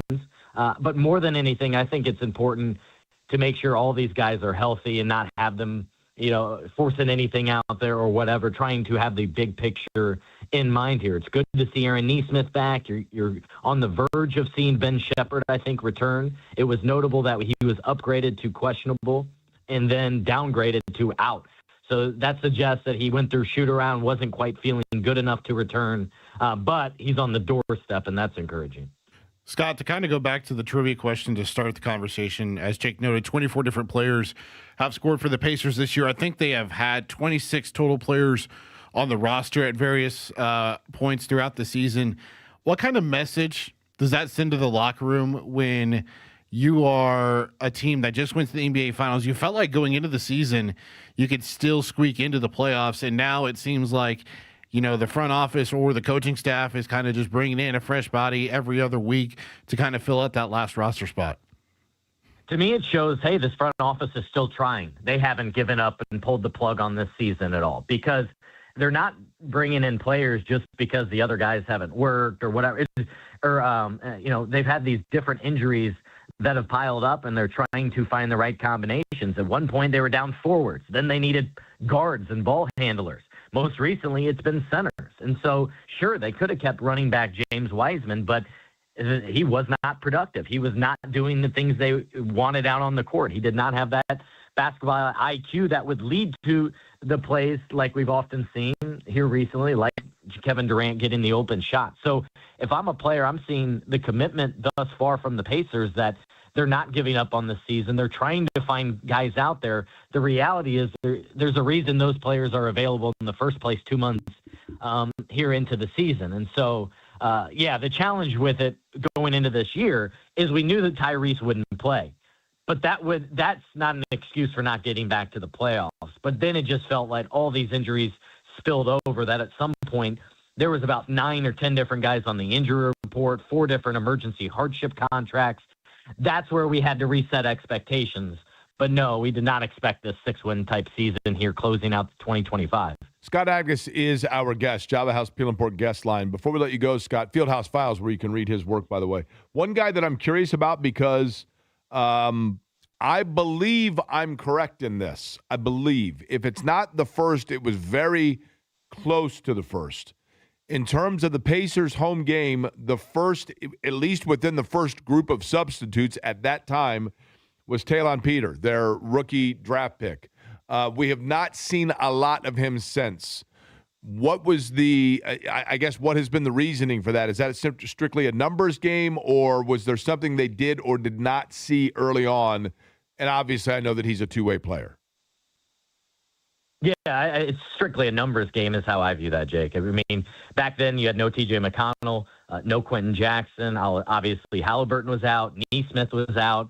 So you had so many guys missing time that you just kept going down the list of two-way guys. And Ethan Thompson's been the one that's been contributing the most among those two-way guys. But Quentin Jackson is ahead of Talon, and so I think a large part that's the reason why he's been out of the rotation here. You're good at that position. You've needed bodies at center and on the wing spot. All right, Scott, appreciate the time as always. Happy New Year to you, all right? Absolutely. Happy New Year to you guys. Enjoy Appreciate Pasadena. You know I will. Appreciate it. Take an umbrella. I'm telling you. Scott, by the way, Scott, have you been to the Rose Bowl before? No, this is first time for all of that experience. Take a seat cushion and an umbrella, but it's awesome. And try to bring home a win for Indiana, certainly. Indiana, Alabama. Scott, one of the 946,000 Hoosiers that are going to be in Pasadena. I'm telling you. Like, they haven't seen this many people in Pasadena from Indiana since Guns N' Roses were playing there. It's literally. Although last year, I guess, when Indiana played UCLA, because nobody thought that they would have the chance to go back to the Rose Bowl. I mean, whoever would have guessed. But speaking of college athletics, last night, and we talked about this yesterday, this is literally objects in the mirror are closer than they appear. This is not in the mirror because it's something you passed. It's in the mirror, meaning it's in that lane that's coming very, very quickly. And I don't know what comes of it. I don't. But I do know that the way that the system is currently set up is likely not going to stay the same. Now, I'm old enough to remember, vividly remember, when Indiana was getting ready to play Kentucky. And it was a huge deal when all of a sudden the Hoosier State was like rocked by the shocking news of alleged scandal. Steve Alford, the All-American boy, Indiana Mr. Basketball, Olympic gold medalist, Fellowship of Christian Athletes. I mean, and, you know, great, great, great beloved player and literally my biggest sports hero of my childhood. I can tell you, believe you me, I can go on and on and on. 2,438 career points. I know his birthday, for crying out loud. He called me on my birthday in the 8th grade. I mean, you name it. But to find out that Steve Alford would not be eligible to play in Indiana's game against Kentucky because he had posed in a calendar for a sorority at Indiana that I believe the money was going towards the March of Dimes. I think that was the charity. But he was the February cover boy of the calendar in a sport coat sitting on a basketball floor with a basketball on his knee. And the NCAA deemed that to be ineligible because he was part of something that was of financial gain. And there was an irony as well in the fact that the game in which he was ineligible was against Kentucky, because Kentucky had point-shaving scandals, and Adolph Rupp had all kinds of allegations against him. And then, of course, Kentucky was 4 years away from the Emory air freight package scandal with Chris Mills and Eric Manuel and fraudulent SAT scores and Sean Kemp and everything that went to Kentucky darn near getting the death penalty. And most of what I just mentioned, by today's standards, you wouldn't even bat an eye. And I'm not sitting here saying that it needed to be back in the days of the Steve Alford calendar stuff. But we've gone from, and when the Ed O'Bannon and Charles O'Bannon lawsuit took place against EA Sports and the entire thing about name, image, and likeness. And for those unfamiliar, this traces all the way back 30 years ago. In 1995, UCLA wins the national championship. Ed O'Bannon was a fabulous player. His little brother Charles was on the team as well. Tyus Edney, Cameron Dollar, really good team. Jim Herrick, the coach. And very shortly thereafter, Ed O'Bannon's playing in the NBA for the New Jersey Nets, I think at the time. He was kind of a journeyman after a while. But he notices that a video game comes out with college basketball on it, and it has all of the schools, and it's very clear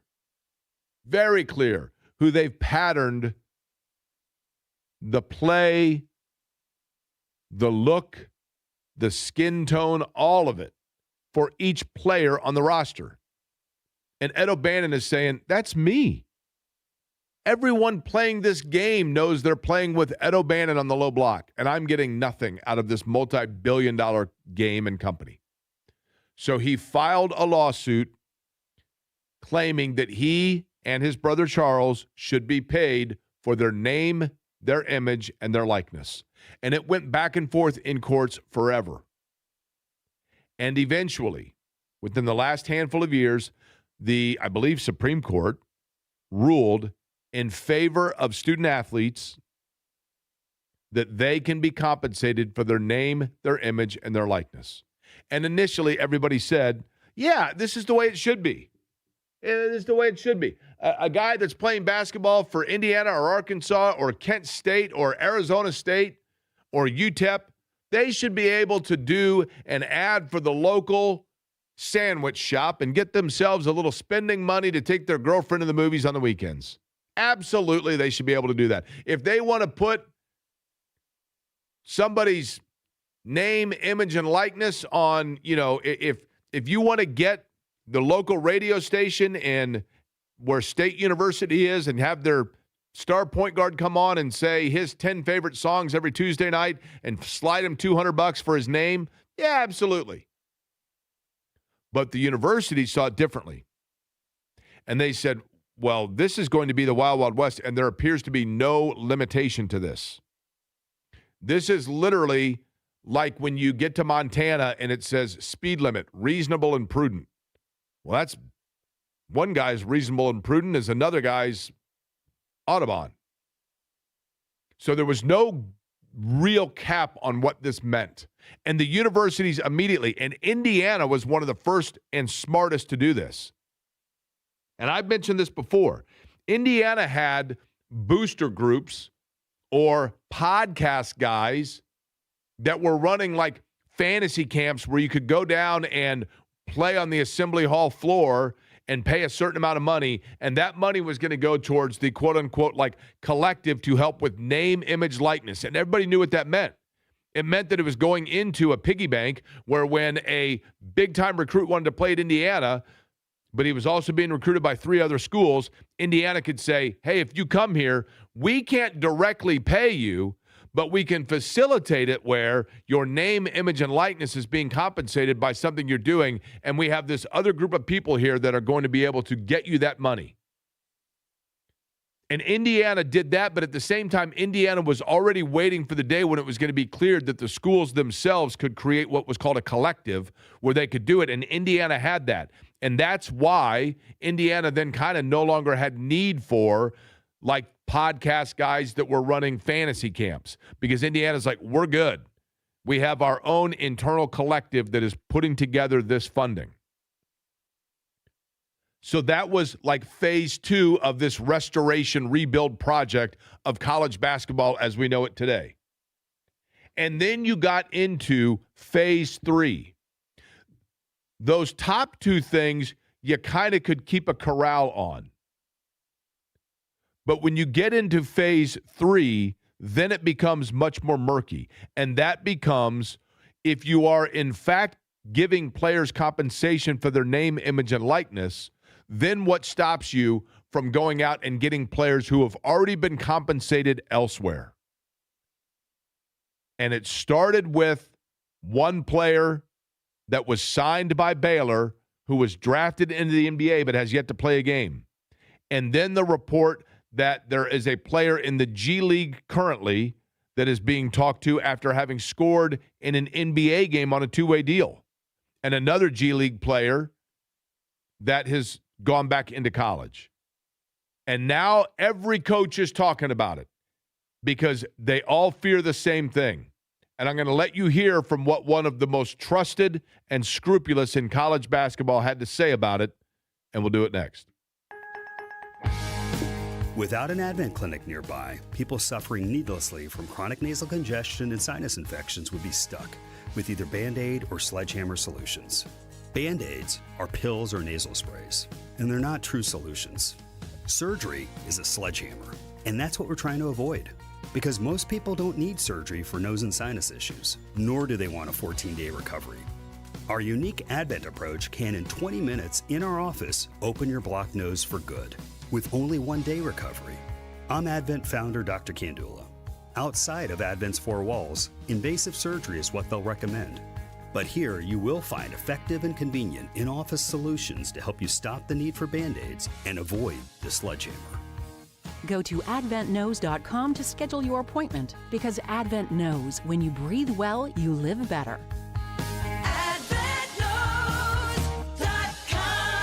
Most insurance accepted. The Fan cares, and if you or someone you care about needs food assistance, we have resources for you, including food distribution locations with an interactive map. Also, learn how you can make a difference for friends and neighbors in need, all at 1075thefan.com.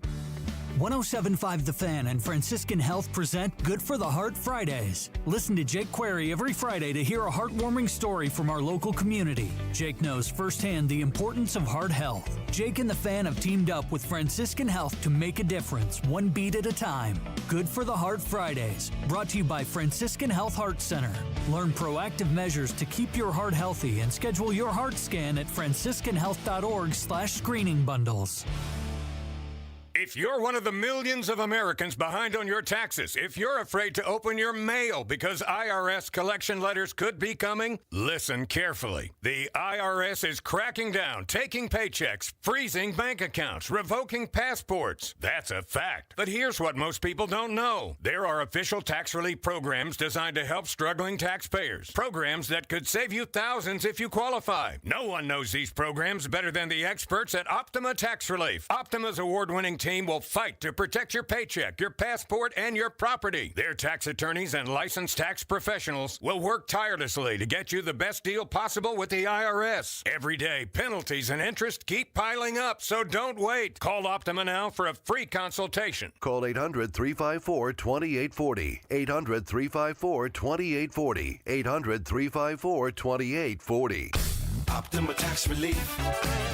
Some restrictions apply. For complete details, please visit OptimaTaxRelief.com. Hey, it's JMV. Are you hungry, Andy? Cluster Truck crushes all cravings. Pizza, taco, salads, and don't get me started on the salmon and roasted veggies. Oh, and delivery is always free. Order now at clustertruck.com and use my code BIGFAN for $5 off a $25 order or more. With over 100 online casino-style games, Chumba Casino is your destination for nonstop entertainment. No purchase necessary. VGW Group. Void where prohibited by law. See terms and conditions. 21+. 93.5 and 107.5 The Fan. Your home for indie sports. Now with even more ways to listen. Listen on air. Online at 1075thefan.com. And on our free app. Stay connected to all things indie sports, including the latest news, show blogs, and catch up on what you've missed with our podcast. We're never more than just a click away. Download our app at Google Play and on the App Store. From your home for indie sports. 93.5 and 107.5 The Fan.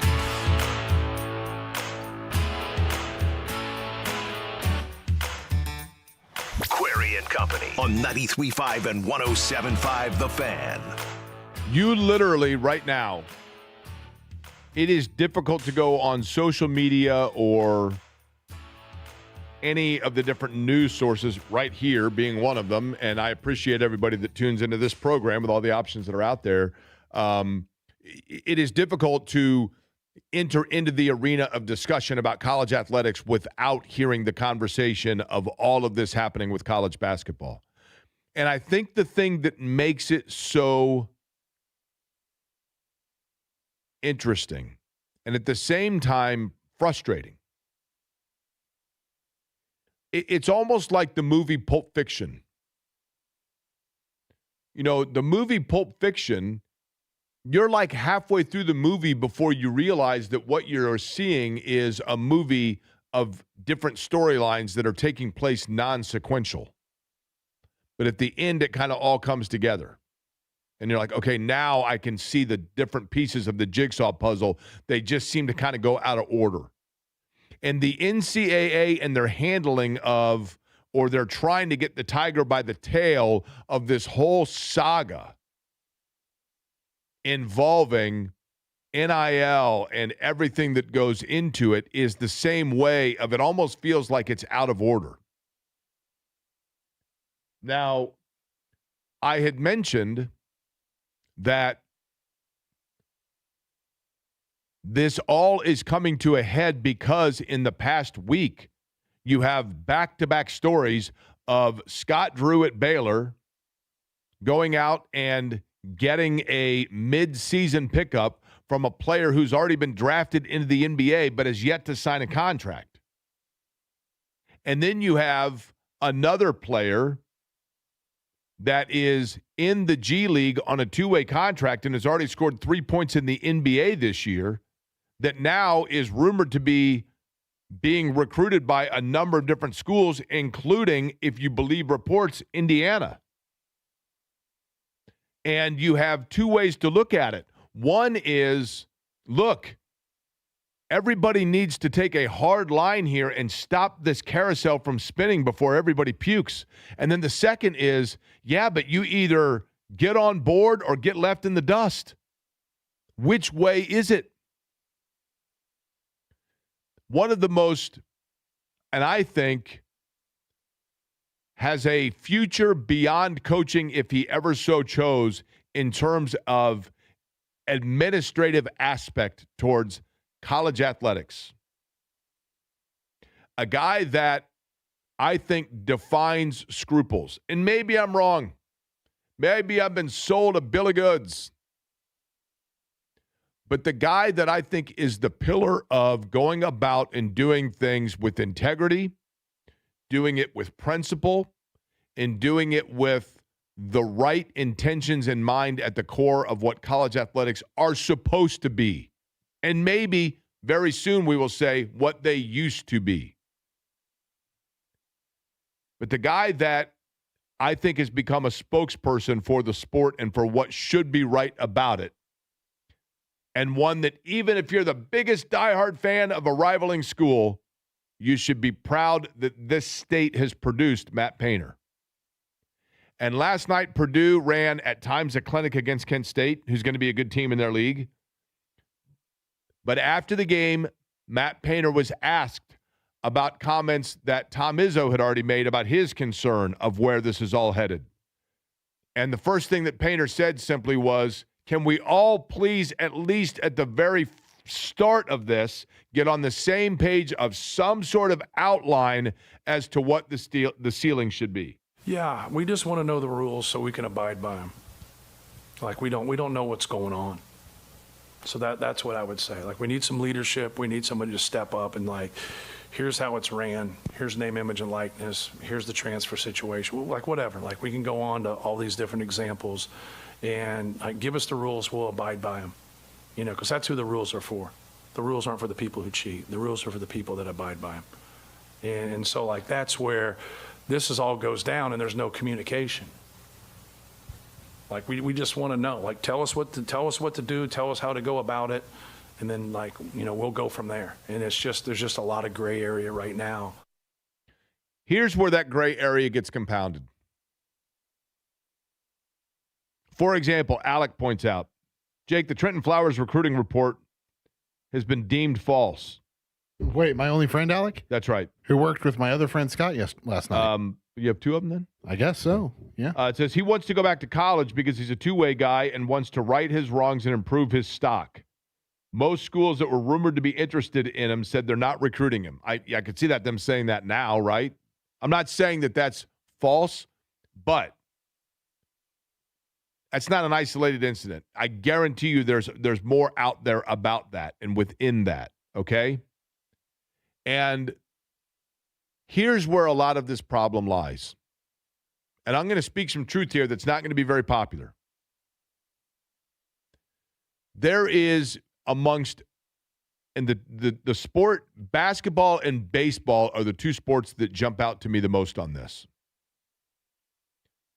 Travel sports and year-round sports within a specified sport is ruining sports in many aspects.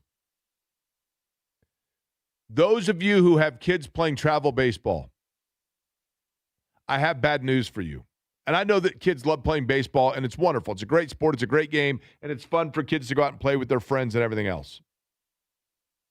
But you get to a certain point where you might notice that your kid's involvement suddenly comes with an increased price tag for different groups, coaches, or organizations that are taking the money for your kid to play, which is by the design. And they're going to tell you that your kid needs to play in that league. Your kid needs to play for that team. Your kid needs to increase and play at a higher profile because that's what's going to allow them to play at the college level or for another team or for a better program, a better system that improves their bat speed, their velocity, their curve, whatever it might be. And while there may be isolated cases of that, in more cases than not, it's because it's about the money that you are being fleeced to pay. And you're getting swept up and caught up in this hype that your kid's a better player than they are. I'm sorry to break it to you. Now, on the basketball side of things, I always laugh at it. You can tell it. You see a picture of some team, and it used to be, this is the number one 15 and under team, 14 and under team, 13 and under team. Now it's like, and I get it all the time. If I could show you my DMs, you would be floored at the number of things I get. I got news for you, and I'm not trying to be Debbie Downer, and I'm not trying to be pessimistic Pete. I'm being realistic Rick here, okay? Every team that has second-grade kids is a number 4 team in the country. Nobody's the number 1 team. Everybody's the 4th-ranked team. Everybody's got the number 1 point guard in America for kids that are 9 years old. I got DMs right now from 15 different parents and coaches telling me about how their kid, their school, their team is the number 1 team. They're second graders. They're third graders. Ain't none of it matter anything till every kid's gone through puberty. But it's all a racket set up to fleece the money out of people to continue to pay to support half the time these completely shady AAU programs or travel ball programs and everything else with some guy whose pocket's getting fatter and fatter and fatter, and he's convinced that if he facilitates for 500 kids, one of them might get to the NBA, and someday he'll be interviewed on a 30 for 30 while kicking back his royalties. That's exactly how 90% of this works. And I know that sounds ludicrous, but I'm realistic Rick. And there's a reason I'm bringing this all up, okay?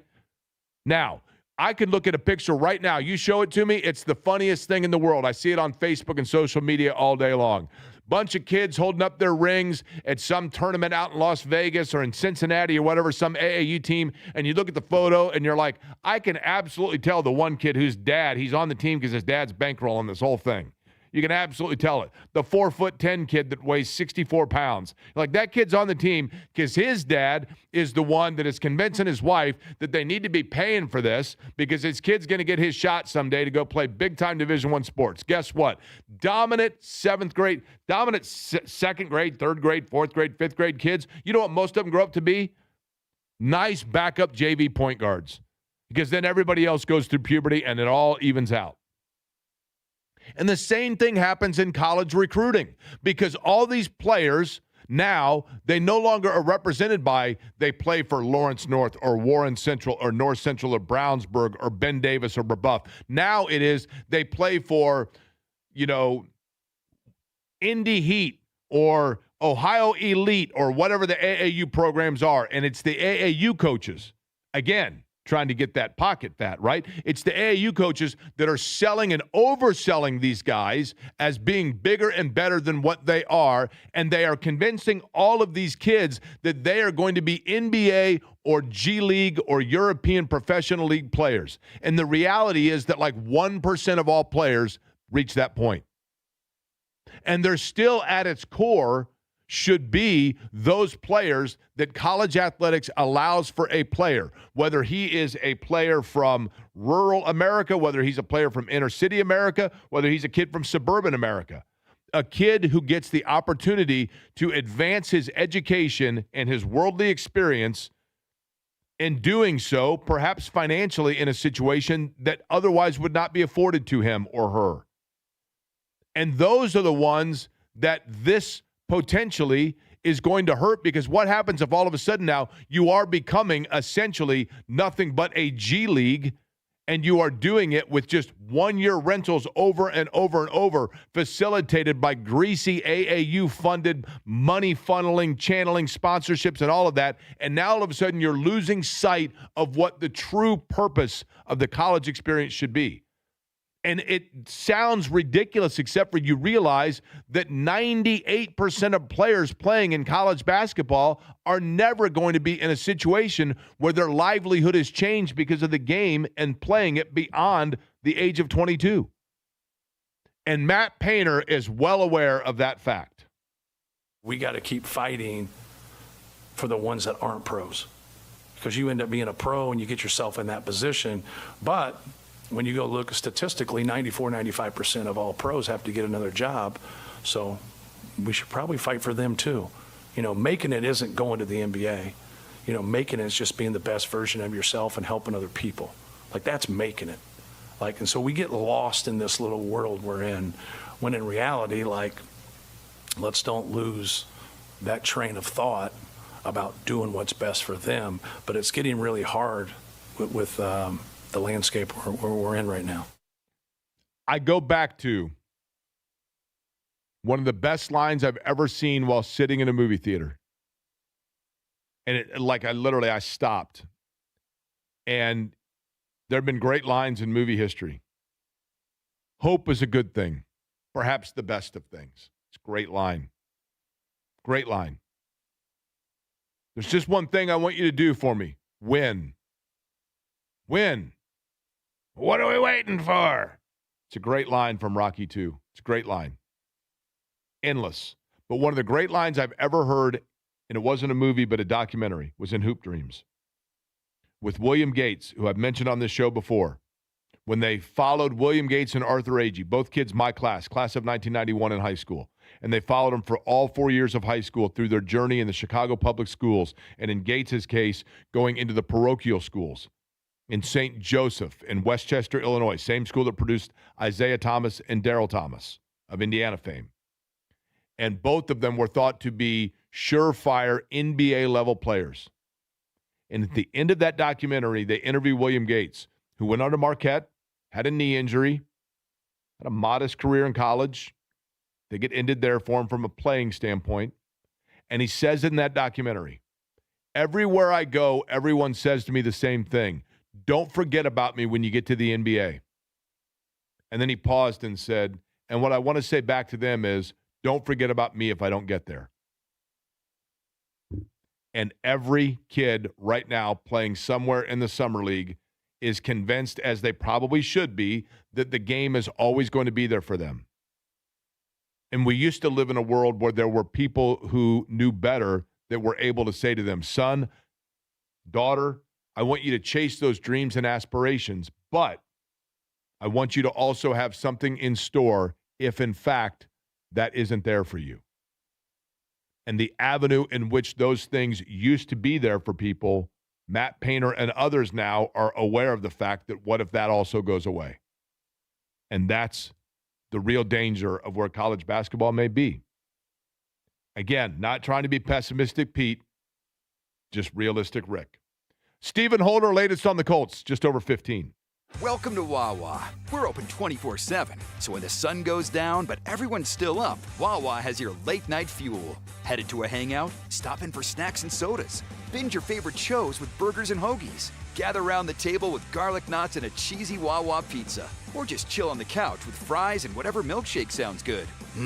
Your night just got a whole lot tastier. Freshly made burgers, pizza, and so much more. When you got a late night craving, you got a Wawa. Price and participation may vary by store. Bowling, bowling, bowling, keep them balls a-rolling. Bowling, bowling, bowling. Royal Pin.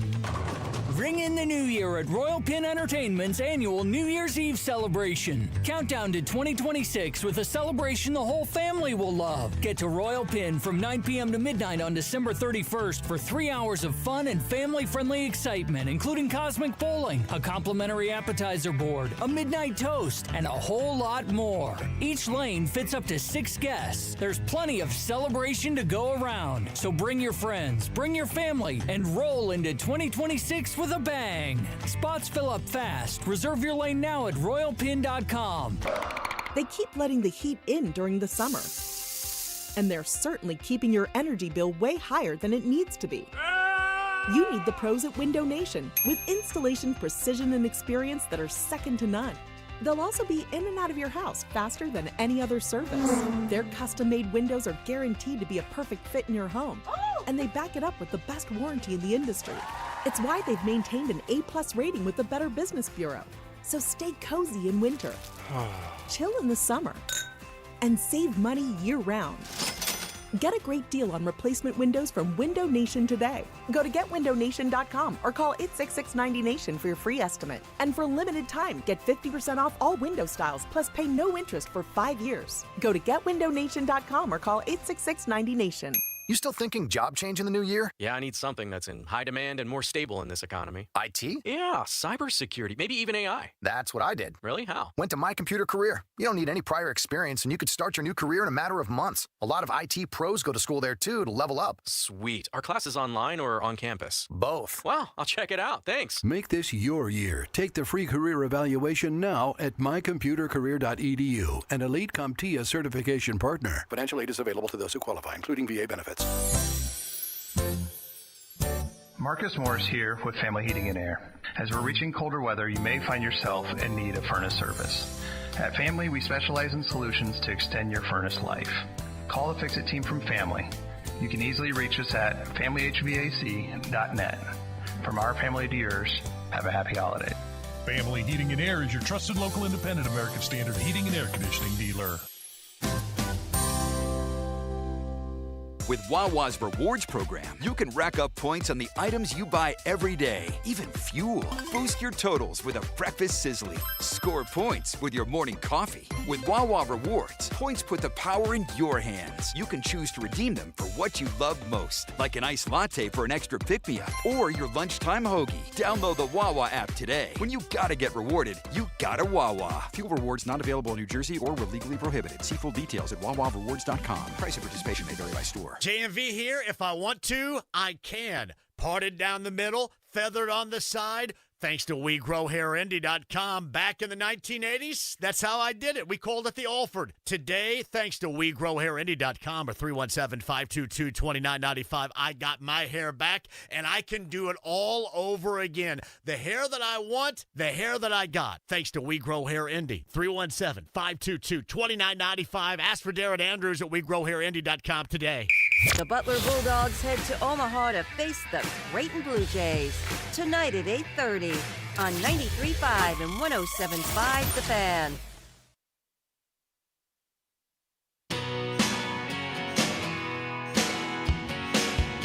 Query and Company on 93.5 and 107.5 The Fan. Stephen Holder coming up just a couple minutes from now, but before we do that, and I'm thrilled about this, and I can only imagine how thrilled he is going to be on the mic for the Rose Bowl between Indiana and Alabama. A reminder, Inside IU Football tonight, 7 o'clock. It is a special edition of it with Don Fisher, Kurt Signetti, Aiden Fisher. Lots of conversation about this.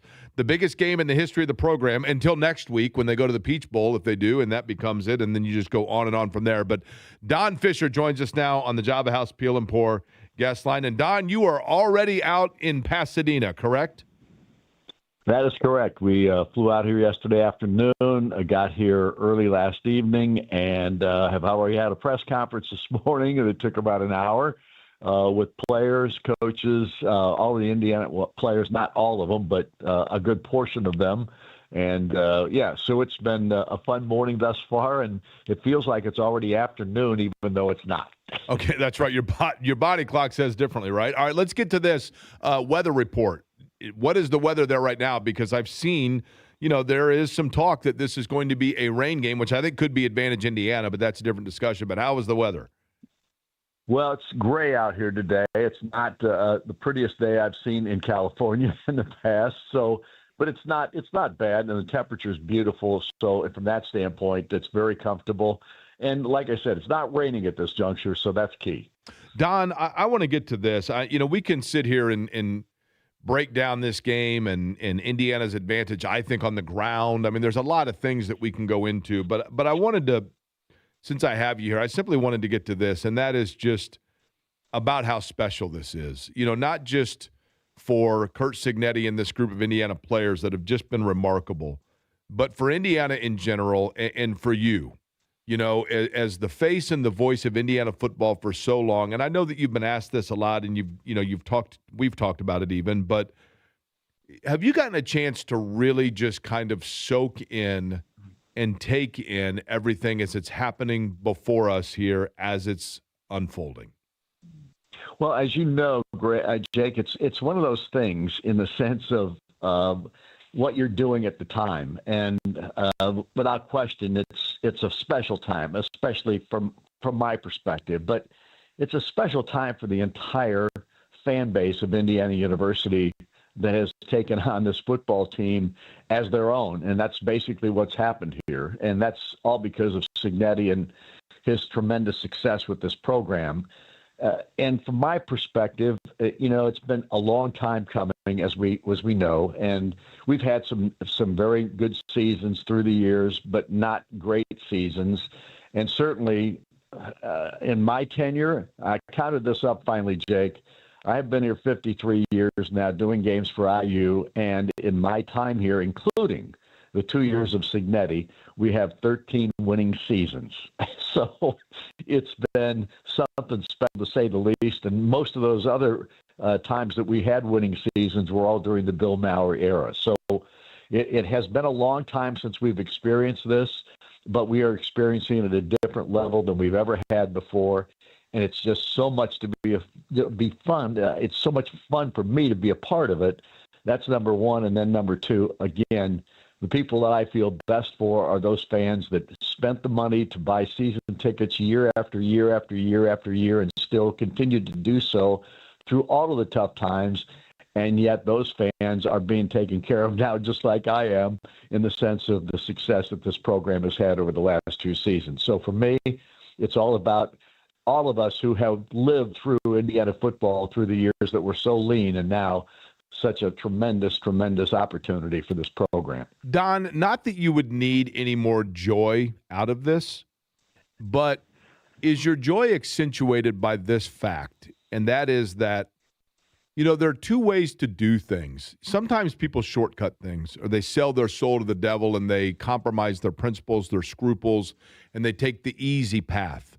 And this is not a program that did that. This is a program, by all account, that got there because they hired the right guy who goes about it the right way and has players that represent themselves and their university selflessly by doing it the right way. And to me, for someone like you, I would think that has to, am I correct in saying, only add to the satisfaction of it all? Oh, yeah, because what you see from this program right now under Cignetti is first-class people. And that's the one thing we talked about this as well, Jake, in our conversations here over the last several months and a couple of years now, is how Cignetti goes about running this program. And his belief and philosophy is you've got to have character first and then the mindset and all those kinds of things and all the other things that he talks about, which if I reiterated, I'd have to go on for at least 3 or 4 more minutes just talking about his sayings and about the things he believes in, because he does it the right way. And being first class is the only way that he goes about his business in that context.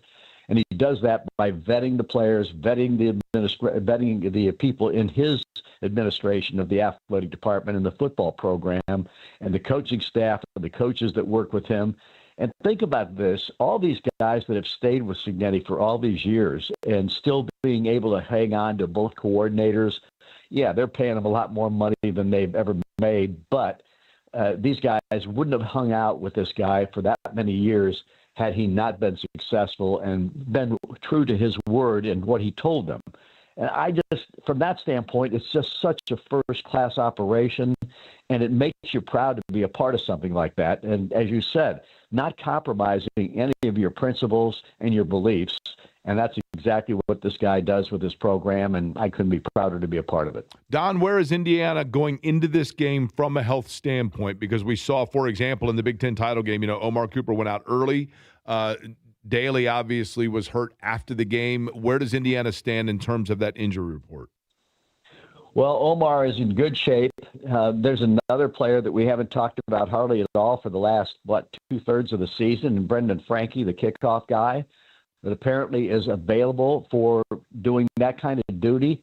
Got a terrific leg. Hasn't had any playing time, however, for quite some time now. I think it was maybe the 4th game of the season where he got hurt and hasn't been able to get back. And Brendan Franke is now available to kick off, and I think he's very valuable in that department if that leg is as strong as it was when he first started out in the season. So they got him back. Obviously, there's still a question mark about Stephen Daly's replacement at this juncture. I don't think they've given anything away in that area. They've mentioned Daniel Ndukwe as probably the probable guy that will step in there, but I think they have other things planned in regards to that position as well, because Brian Haynes, who is a tremendous defensive coordinator and a magician at dialing up the different kinds of aggressive plays defensively for this football team, and he's proven how good he is with just how good Indiana's defense has become. So I think he's probably got some plans, too, for this ball club and for this game against Alabama coming up on Thursday. And other than that, there are no issues from an injury perspective at this point. And lastly, Don, does this game represent any sort of, obviously there is probably, I would imagine, more obligation of things they have to do before the game itself. Alabama probably has gone through that before as well. But have you noticed any change in just approach, scheduling, time management, any of it from the Indiana standpoint? No, not really. I mean, I can tell you this, that they like I said, this morning we went to a press conference that was underway at 8 o'clock, and all the guys that have mattered on this team so far this year from a playing perspective were required to be there. It gave the press an opportunity to talk to all these guys. And outside of that, I mean, this is the first day out here in the sense of guys got here yesterday, but obviously nothing was planned for yesterday as far as any kind of press conference. And now, of course, in this situation, they are going through this, the scenario that they have to, which is required by the college football playoff and by the Rose Bowl itself. So there are things that they're doing that are a little bit out of the ordinary, but I know that Cignetti is trying to keep things as much in the context of how it should be done and what they're concentrating on at this point. There's no doubt in my mind this team will be ready to play.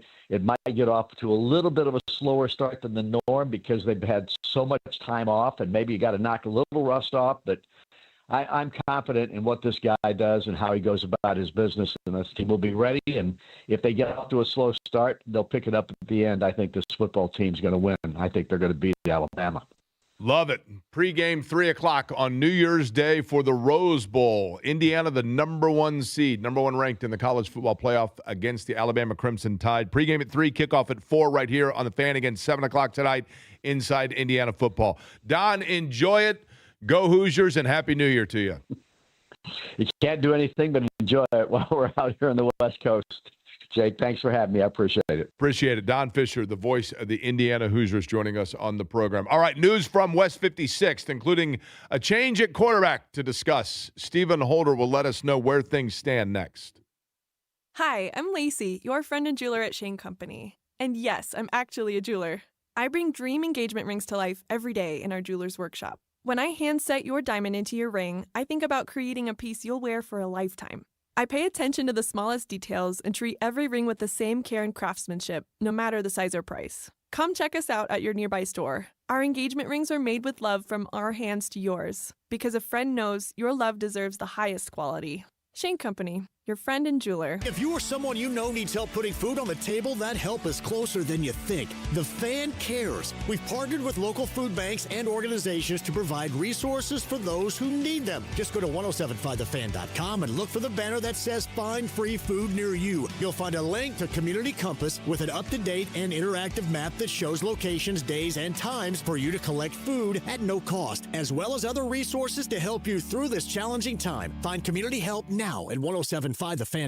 Totally changed my life. It's amazing. I don't have any cravings. You want to quit, but have found it impossible? This is the thing for you. I have absolutely no craving. It's the darndest thing I have ever seen in my life. It's not for entertainment. It's for results. Do it. It works. Period. You've tried everything else. You need to come and try this. Stop smoking with hypnosis. Only $59.99 guaranteed or your money back. Stop smoking with hypnosis guaranteed with no irritability and no cravings. Don't just cut down, but stop smoking once and for all. In addition, use hypnosis to lose all the weight and destroy unwanted cravings. Hypnosis programs are Thursday, January 29th at the Holiday Inn Express and Suites in Noblesville. Weight loss hypnosis at 5:30, stop smoking hypnosis 8 p.m. Or Saturday, January 31st at the Holiday Inn Indianapolis Airport. Weight loss hypnosis 11 a.m., stop smoking hypnosis at 2 p.m. Sign up at markpatrickseminars.com. That's markpatrickseminars.com. Dan owed an unbelievable amount of money to the IRS. I got behind on my taxes. It's a horrible feeling. He was in denial. And when I got those letters from the IRS, you wanted to act like they didn't exist. Finally, Dan turned to Optima Tax Relief, the leading tax resolution firm. A-plus rated by the Better Business Bureau, they've resolved over $1 billion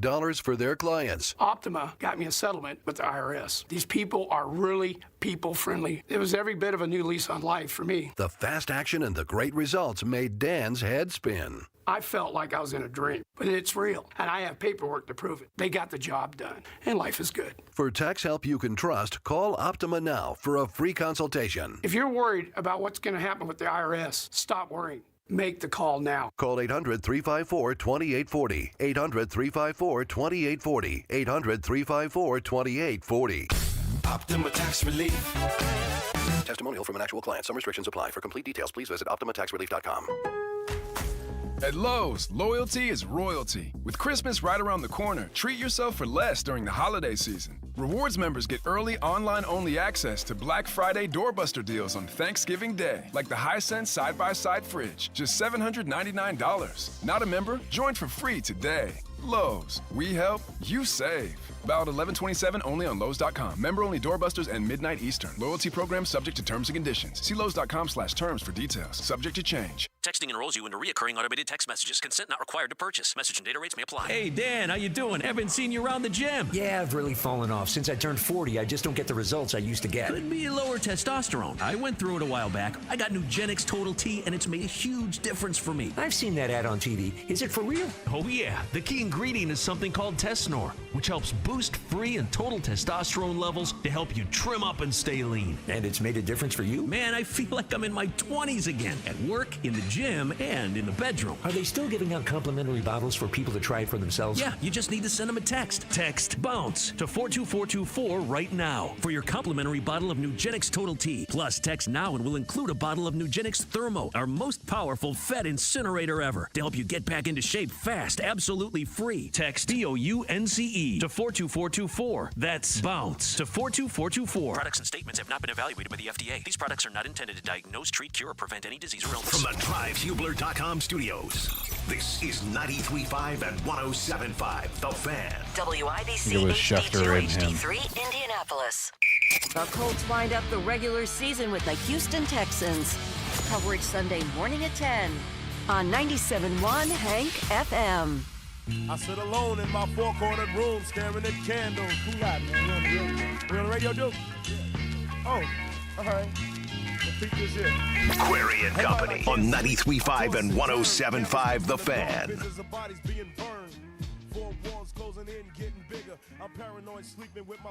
We went with this. Here's a trivia question for Stephen Holder.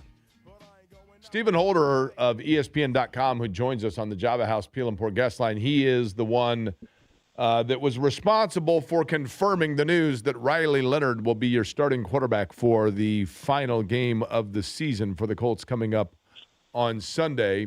Stephen, would you like to guess why we went with the Ghetto Boys as our artist of choice today? Is this the Houston connection? Look at the big brain on Steve. Yes. Yes. Hey, listen. Scarface is greatest the song king ever. of Houston. I mean, when you say Houston, you're saying the home of Scarface, as far as I'm concerned. But, that might just be me. Listen, I love the song Scarface. And the other day, actually, we were driving in the car. Not that anybody cares, but I'm going to tell you anyway. And I'm driving. Shannon's in the passenger seat, and she says, "Is this that song where you do that ridiculous duck down again when the gunfire happens?" I said, "Yes, as a matter of fact, it is." It's an entire routine that happens when you ride in the car with me. I can tell you that right now. Okay, so speaking of that, Stephen, we now know that in fact at the driver's wheel with his hands on the wheel will be Riley Leonard for the Colts coming up on Sunday. What does this mean, both in the short term and then beyond, crazy as that sounds, and hear me out on this, for Phillip Rivers? Okay, well, I'll take the second part first. In terms of Phillip Rivers, long-term for Phillip Rivers, as we sit here today, there is no long-term. Okay, let me be clear about that. I sense no inclination from him to give this any further consideration, and I certainly don't hear that from the Colts. In fact, they don't ever want to be in this position ever again, where they have to call Phillip Rivers. So, I want people to kind of understand it from that perspective. Like, it wasn't, it would be a great idea. Let's go get Phillip Rivers because we think he's a great option. It was more like, we don't have any options. We might have to call Phillip Rivers. You understand that? Like, those are two different things, So anyhow, that's where that stands. In terms of what it means for Riley Leonard, I think it's an opportunity. It's what it is. It's an opportunity. It's a tough spot, no question about it. I mean, that Houston defense is Super Bowl caliber. There's no question about it. And they come for the quarterback, buddy. So he's going to get a test under fire, and it is going to be baptism under fire, if you will. And he just better be ready. That's all I can say. He better be ready. And it might be ugly. It might not go according to plan. I don't think any of that is necessarily an awful thing because, he could be their long-term backup if he proves worthy of it. And so that's kind of where that stands. Stephen, didn't they find themselves in, or is there some truth to this thought that I had from earlier? And that is Chris Ballard and Shane Steichen needed to start Riley Leonard on Sunday for the reasons that you mentioned, but at the same time also because at some point, Shane Steichen is the quarterback whisperer, and Chris Ballard is hired to judge, assess, and then acquire talent coming out of the draft or out of college. They are getting ready potentially to go in for end-of-year meetings. Don't they need to be able to say, wouldn't it not have been an indictment in a totally meaningless game for them to not have gone with a guy that is, to some extent, the reason why they should have that job validation? Well, I mean, I just think for consistency's sake, you kind of had to do this. And what I mean by that is the stated objective when you signed Phillip Rivers was, we are doing this to make a run at the playoffs. Now, that didn't work, but I understand it, and I actually don't hold that decision against them. I think it makes sense. Now that they are out of playoff contention, I think if you want to be consistent, that goal, that carrot is no longer out there. So there's nothing to prohibit you from playing the player that you drafted. But that was true Sunday. Oh, well, this past Sunday, well, yeah, that's fair. But I would say this: they said ahead of time. I get it, but you can accept the explanation or not. But the thinking was they wouldn't know they were eliminated until Saturday night, and by then, it's too late to go back and change what you've done all week in terms of preparation. You would be putting Riley Leonard out there without the adequate preparation. I get it. Okay. Well, look, I mean, I get why. I get the explanation. I'm not saying I buy it. You know what I mean? I'm not saying I mean, because my thought on that is, yeah, but they put Philip. Although it is true that Rivers did take the snaps. But go ahead. Yeah. Well, but I mean, what I'm saying is, I mean, it's water under the bridge now, but with the explanation of we have to go with Rivers because that's who we used in the week preparation, I get that. But then at the same time, they went with Rivers 3 days after he was coaching a high school team. You know what I mean? Like it wasn't like he was there leading up. Because he's uniquely prepared to do that. Understood. Who he is, I think. I understand. But Riley Leonard has been in the building all year. I mean, but regardless. I would just say this in closing on this point. I do think there is at least some recognition that, look, Philip Rivers came and did us a favor. Oh, no, I get it. And he did a good job. I mean, listen, I know they didn't win the games. Yeah. All things considered, he did a good job, no question. And he's a very likable guy and all of those things. The reason I asked about him beyond this year, crazy as it sounds, when I look at next year, it is my opinion their best option at quarterback next year is Daniel Jones, but he's not under contract. Let's say that he is re-signed. You don't know for certain that he is going to be 100% and up to speed, ready to go in week one. What quarterback on their roster gives them the best chance to win until Daniel Jones is able to take the keys and also has the least messy transition of power? Well, that's an important part of the question, I think, that last part. So I think the answer, well, let's back up. Let's address it this way. Here's what I think is probably going to happen. How about that?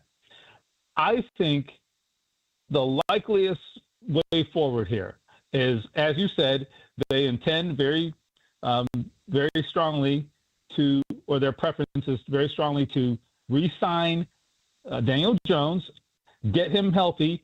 They have already sort of latched on to the Aaron Rodgers story, and I'm pretty sure that Daniel has been in touch with Rodgers, to kind of get some advice from him on how he bounced back from his Achilles in such short order, which he did do. He didn't play great coming off of it, but he did come back pretty quickly.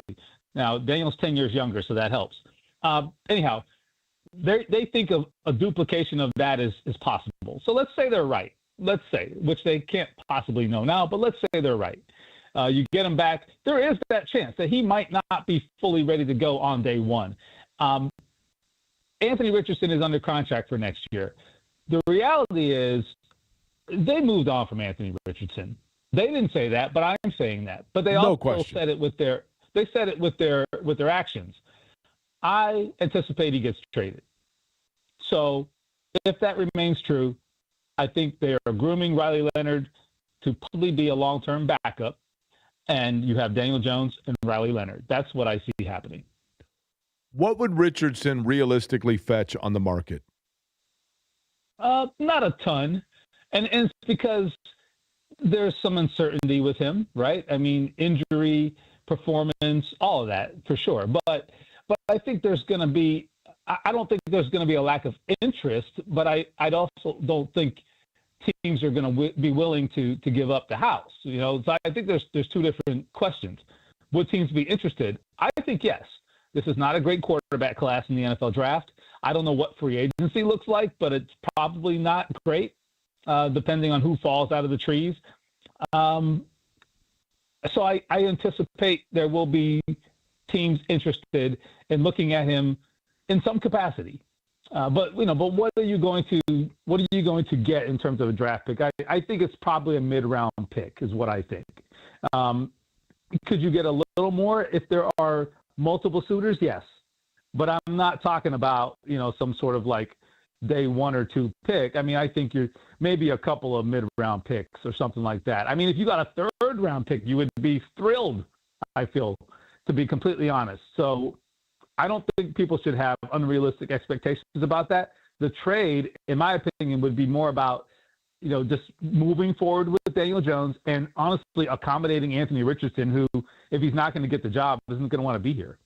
Do you think, Stephen, that the uncertainty, Stephen Holder, my guest, ESPN.com, he's on the Java House Peel and Pour guest line. When you try to assess, and we'll begin with Chris Ballard, in trying to determine whether or not Chris Ballard returns next year, is there a bigger uncertainty of answer because of the validity of which case you could spell out either side of it, or because simply we just don't know yet the motivations and the workings and the operating procedures of Carly Ursay-Gordon? So we don't know. I think on that second point, we don't know entirely what to expect from her. However, I do think we have some pretty good clues. I mean, some of which she has told us, and some of which we just know from observing her, or at least me, from observing her, and not just this year, for many years, observing Carly Ursay-Gordon, right? I mean, she didn't just parachute in, 6 months ago. She's been around for many, many years. I would say that the thing about her is she is very, very methodical. That is the thing that I think encapsulates her best. She is methodical in terms of what she says, in terms of what she does, in terms of the decisions that she makes, all of these things. So I don't think this is going to be something where she makes an emotional decision. We lost 6 or 7 in a row. I'm over it. Get out of here, right? That's not what this is going to be whatsoever. I can guarantee you that. I will also guarantee you that she has thought and plotted and considered what the next moves would be, depending on what comes next. What are the subsequent moves? All of that has been considered down to a very granular level because that's who she is. So whatever she decides, not everyone is going to agree with it, but I will tell you, it will be well thought out. And I would say that as much as I respected Jim Irsay a lot, but I do think we have evidence that he sometimes made rash decisions, right? I mean, Jeff Saturday was an interim coach. I would venture to say Carly Ursay-Gordon would never, ever, ever, ever do that, right? So I just think that's where they're different. She will not make emotional decisions. She will make rational decisions and methodical decisions, whereas her father thought a little more with his heart, I think, than his head. Okay, Stephen, before we let you go, now we've had this intermittently. We've had fun with it. Mm-hmm. We've got a chipmunk that's quite frankly amphetamized that runs our computer. We got a chipmunk that he runs on a wheel and it runs our computer for us. But occasionally we believe he's hitting the meth pipe and he starts running too fast and it speeds things up. So your voice is a little sped up here. Now we've had fun with others doing Follow the Yellow Brick Road and a couple of Alvin and the Chipmunks things. You sound a little like Mickey Mouse right now. Is there any chance we can just get you to say, you're in Mickey's Fun House. This is Mickey Mouse on the Fan. Can we just get you to say that? Just in your normal voice, but I think it'll take care of itself. All right. Let me try this here with a straight face. What's the line again? How about simply M-I-C-K-E-Y? You're in Mickey's Fun House. That'll work.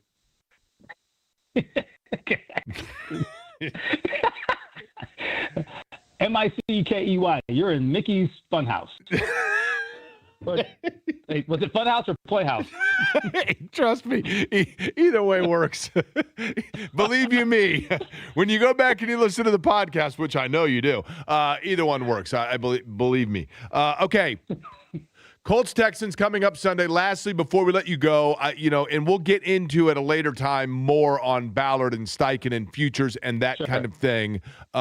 Would you, I guess a two-part question, any other curveballs we might see on Sunday, and then certainty of the future of the franchise, we will know better how long after the game?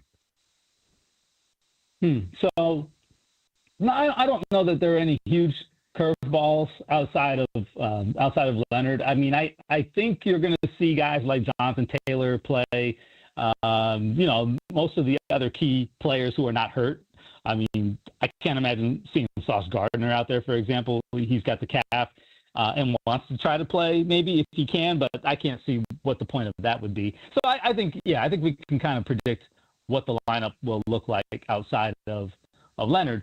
In terms of the time frame after that, that's a complete unknown. I will say I do think it was notable that last year Jim Irsay put out that statement literally the night of the season finale, right after, during that snowstorm that I got caught in, if you recall, after the Week 18 game. He put out the statement that he was retaining Chris Ballard and Shane Steichen, and so there was no consternation about that.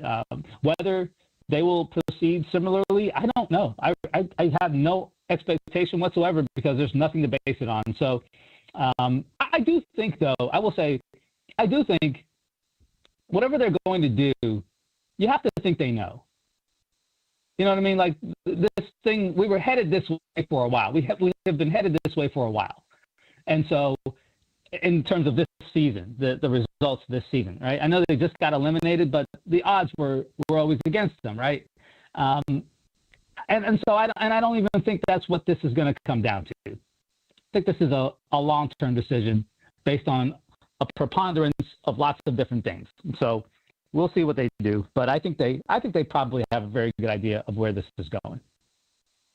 You know, preponderance is a really big word for Mickey Mouse. I'm not going to lie to you. Which is kind of fun.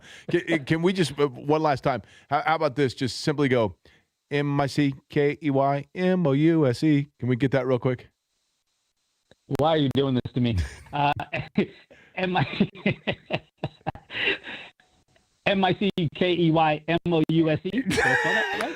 Right? I work for the mouse company, right? So I should probably do this. You're obligated, Stephen. You have no choice, right? You're obligated. I just empowered you. Why the hell did I do that?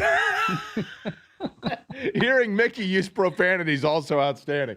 All right, Stephen, appreciate it. All right, you got it. All right. Stephen Holder.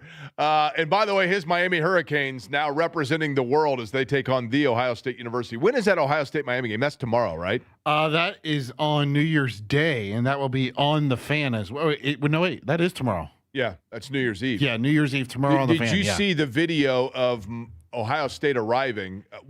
Where are they playing that game? Which one is that? That is one of those bowl games, Jake. Are they in? So the Peach Bowl is that next. would be the Cotton Bowl. I was going to say, I thought they were in Dallas. Yeah, the Cotton Bowl. I saw a video of Ohio State getting off their bus, and there was a guy just standing there for every single player that came off the bus saying, Indiana already beat you. You're going to get beat like you did. They're going to beat you like Indiana did. You're going to lose again like you did to Indiana. And finally, some assistant coach came up and goes, hey, man, what's your problem? No problem. I just want to know if they're going to lose like they did to Indiana.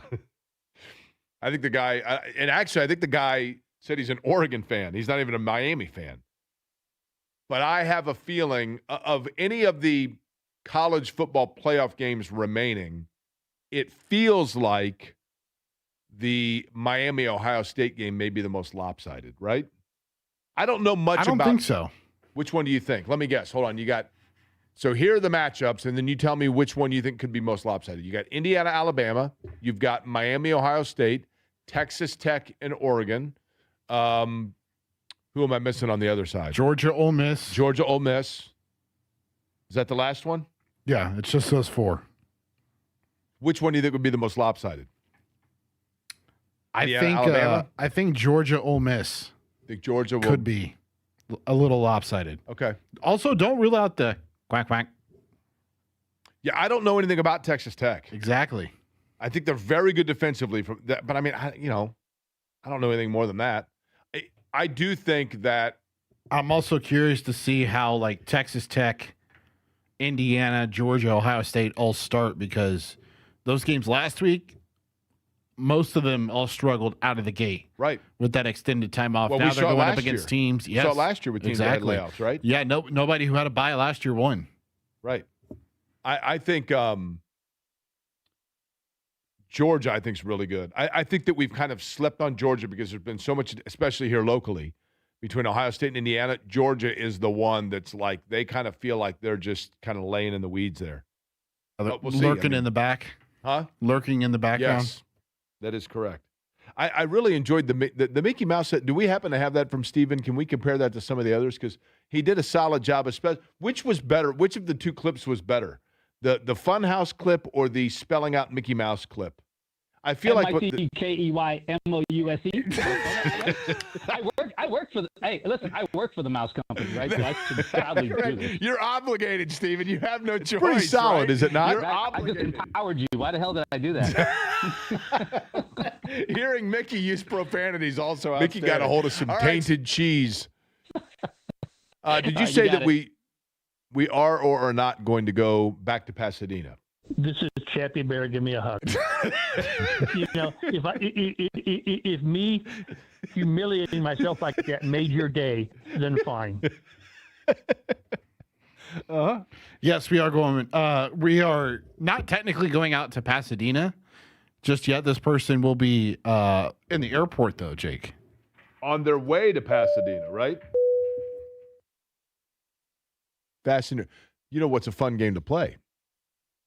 Trying to determine whether or not 247 Sports is flying direct or with layover. The flight will be on their way via what city, or is it a direct flight, you think? But we will talk to somebody that's going to be covering the Rose Bowl next. I'm Mark Boyle, voice of the Indiana Pacers. For your best shot at better water, go local with C&J Water. They're Hoosiers serving Hoosiers, bringing cleaner, safer, better-tasting water to homes across central Indiana. When you purchase a new water softener in November or December, C&J Water donates to the Pacers Foundation, helping those in need here at home. Better water for your family, helping those in need at home and abroad. For your best shot at better water, trust the local pros at C&J Water. Hey there, Jake Query for Surfside. Surfside is what a great way to ring in the new holiday with Surfside, enjoying iced tea and vodka, lemonade in vodka, and doing so with no carbonation, so smooth and just 100 calories. Surfside, of course, you can find anywhere that you find your favorite adult beverages. Now partnered with Purdue Athletics, but also available to be enjoyed no matter what game you might be watching. Surfside, look for it. Again, new flavors coming out as well. I personally love the raspberry tea, the green tea as well. But Surfside is available wherever you find your favorite adult beverages. Please be 21 and please drink responsibly. It's a new season with a new QB. Football is back. And so are Bud Light Blue Fridays. Every week, join JMV starting at 3 for ice cold Bud Light specials, football talk, and chances for you to snag tickets to Colts games and get some amazing swag on us. And get in on the football toss for a chance to win a trip to Las Vegas for your shot at Super Bowl tickets. This Friday, join JMV at Ralston's Draft House on Mass Ave.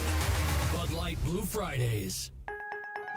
My husband's an animal in bed. Well, you know. Not in the fun way. Think warthog. With a chainsaw. Snoring and sleep apnea affect over 90 million people, and 1 out of 4 couples sleep in separate rooms. Advent can help. We've been your one-stop solution for nasal congestion, snoring, and sleep apnea for over 20 years. Unlike many other practices, we focus exclusively on these conditions, so you get comprehensive care under one roof. Advent's unique approach can help you breathe and sleep better, and many avoid a CPAP. Plus, most insurance is accepted for our effective 20-minute in-office treatments.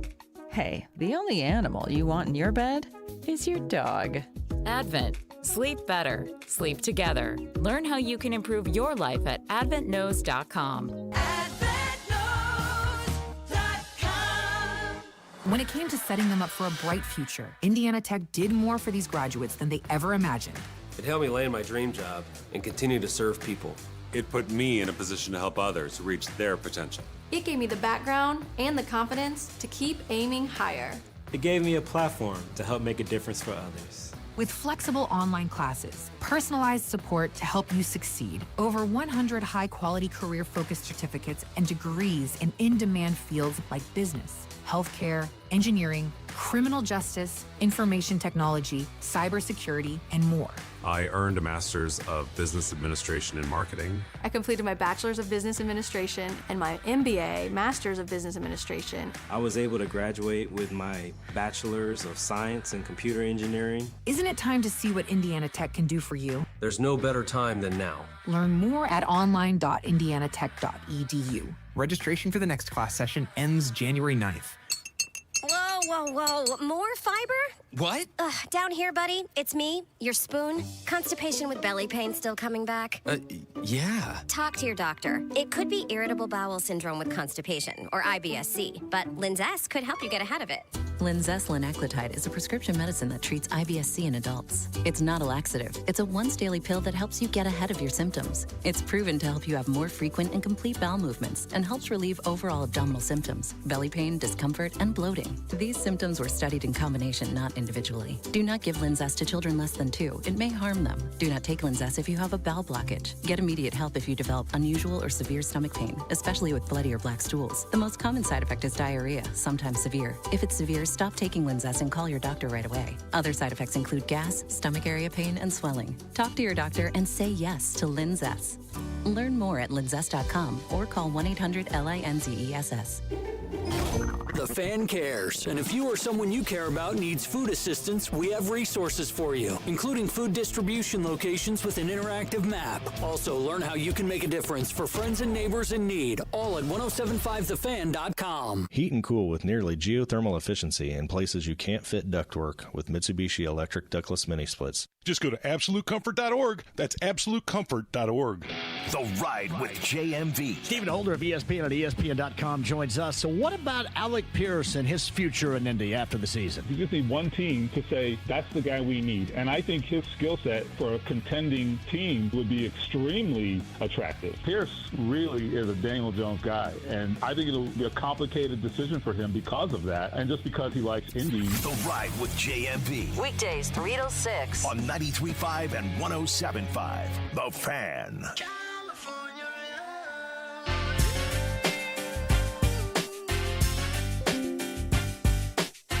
This is Query and Company on 93.5 and 107.5 The Fan. California, indeed, the place to be. Don Fisher was on with us earlier, said that it is overcast there, but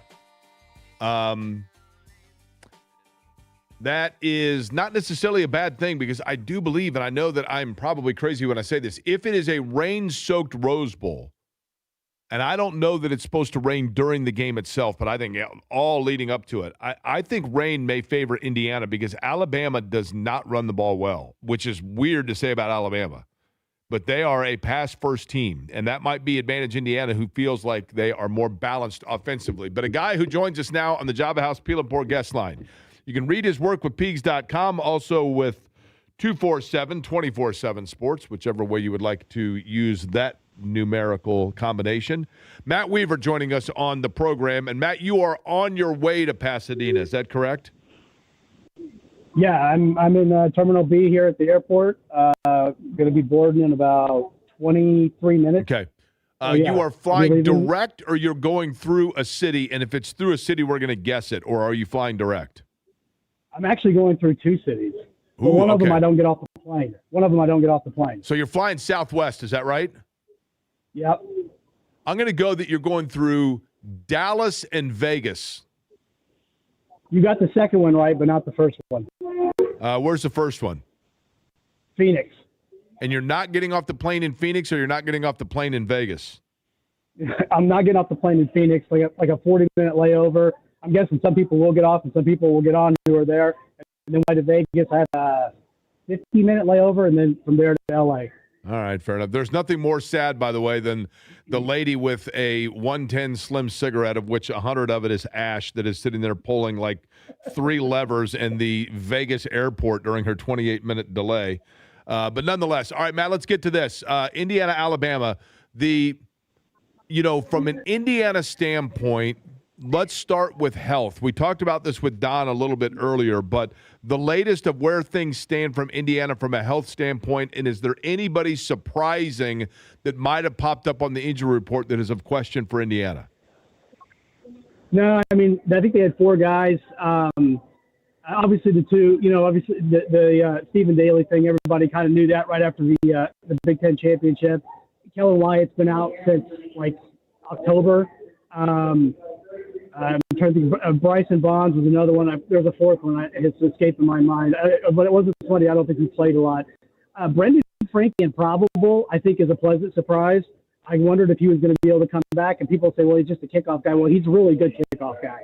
Like, basically, teams don't return kickoffs when he's out there, and that's a big weapon to have, especially, you're playing against a team like Bama with their speed and athleticism. Anytime you can keep them from touching the ball and running with it is obviously a positive. So if he's able to kick and he's back to his old self, that's a nice that would be a nice addition for IU. Is there anything that you got indication, Matt, from Curt Cignetti or in covering this, that Indiana looks at with Alabama and sees maybe some sort of an Achilles that Indiana creates a new wrinkle to exploit? Or are we at the point of the year now where this is who we are and this is what we do? Well, you're obviously always looking for every little advantage you can get. I think, Brian Haynes kind of said it when we talked to him. You're kind of the point where you just do what you do. Now you're still going to try to. Brian Haynes on both sides of the ball, they're so good at attacking the weakness or finding the weakness and then exploiting it on the other team. And obviously, everybody has a weakness. Even Indiana undefeated has weaknesses. Nobody's perfect. They just have a lot less weaknesses than everybody else, and they do a great job of not letting people, kind of get to them or exploit them. So, I think on Indiana defensively, I heard what you said before I got on. I agree with you. I think rain is a benefit to Indiana. I think they're the better running team. Alabama's really struggled to run the ball. Now, they can still do other things. The Boers offense, they throw a lot of quick passes to receivers. But I do think weather favors Indiana. But I think, if you can get them into some second and third and long, unfavorable behind the chains kind of distances, even without Stephen Daly and Kellen Wyatt, those two are their best pass rushers. I still think you can get some pressure on them, get them to have, hopefully get Ty Simpson into some mistakes. And then offensively, like I said, I think Indiana's so balanced. I just think they'll take whatever Alabama gives them. If they want them to, if they play back, then they'll run the ball. If they're playing up, then I think you'll see Mendoza throwing the ball, on the field. Of course, weather will play a part, but I think offensively they'll just do whatever Alabama's showing them they can do. Is there concern, or have you seen any reason to be concerned that the moment may suddenly kind of sweep up Indiana? I don't think so. I think last year that was probably a little bit of it, and they were that team, they had a good year last year, but that was the first time any of those guys pretty much had ever been in that kind of situation. I know they have a lot of new faces, but the key guys on this team have played in these types of games, and they played on the biggest stages. If they were going to get swept up in something, I would have thought it might be like the Big Ten championship, playing in your backyard. You're going against a team you hadn't beaten since, the late 80s. And so, I think they've shown that they'll rise up. Is there going to be some nerves to start? I'm sure there will be. Will there be some rust? They haven't played since, December 6th, I think, against Ohio State. So you're talking almost a month. Literally almost a month. So there's probably going to be, and obviously Alabama played more recently, so there'll probably be some rust, some nerves, but I think they'll settle in. This is a veteran team with great leadership. Aiden Fisher, Pat Coogan, Mendoza. You can go on down the list. This is a really veteran team that they're just very businesslike, and so I don't think they'll get caught up in the moment. I think they'll be fine with that. Okay, lastly, Matt, the one thing that is of interest, I won't say concern, but of interest to me, and I want you to tell me if you think I'm overthinking it, and that is that if Indiana is to win a national championship, which, they're the number one seed, right? They're going to have to play 3 consecutive weeks against 3 consecutive very deep and strong teams, regardless of who it is. And they have the 2 best wins in college football right now, but they didn't have to do it week after week after week. Does Indiana have the depth to be able to go up against a blue blood 3 weeks in that is also going into their 3rd game in 3 weeks and has better depth on their roster? No, I think that's a great point, and I don't think you're overthinking it at all. Do I think they can do it? Yeah, but we won't know for sure. There are some spots, and obviously now the end is a thin spot. You're down to McCall Kamara, and I'm not sure who the other guy's going to be. Maybe in Dukeway, maybe they put Mario Landino. But no matter what, you've lost two really good players, and your depth is taking a hit. And if you have any more injuries at some other spots, it could be tough, especially like you said, there's no every other week. There's no bye weeks now. You're going to be playing, if you win now, you play on the 9th, and then you'll get like 10 days. I think the national champions is the 19th maybe. You get a little bit more time, but still it's basically week after week after week. So yeah, I think you make a great point, and we'll find out. I think they have the depth, but this is where it's going to get tested for sure if they make a run here. And they have a great strength coach, Derek Owens. He's got this team physically ready to play. So I think they can do it, but you never know. Injuries are the uncontrollable. There's nothing you can do about them. And if those crop up, then obviously that could throw a monkey wrench into everything. Did you pay for the early bird boarding dealio, by the way? I think I'm like, I'm in B. I'm going to say you're B6. I'm going to say you're B6. What number do you got? B what? I think I might be B2. Oh, nice. Yeah, you're fine. Your window, you're not middle seat. You're good. You're good. So yeah, I think I'm B2. So if people get off the plane in Phoenix, get up and start throwing your elbows around. You know what I mean? Festival seating. Make the most of it. Matt, we appreciate the time. Short notice, I realize. Safe travels by all means, and we'll be reading the coverage at 24/7 in Peegs of the Rose Bowl between Indiana and Alabama. Certainly appreciate it. Okay, thanks, guys. You guys have a great New Year. Appreciate it. You too. Matthew Weaver joining us on the Java House Peel and Pour guest line. I noticed the helium tanks stayed out on that one, Eddie, right? Not so sure, Jake. Just might not have been as obvious. Okay, fair enough. So Eddie told me that tomorrow, and he just informed me of this today. Now, I'd like to know. Tomorrow's basically a half day for us because we're on until 2:30. Pacers take over at that point. J&V will have no show tomorrow. So we're on 12 to 2:30. Eddie's got to be in here at 2:30 to take over the Pacer game anyway, and he went ahead and takes a day off. Now, what I want to know is, since you're doing the Pacer game, does that count as a work day? Do you get like a half a vacation day? How does this work?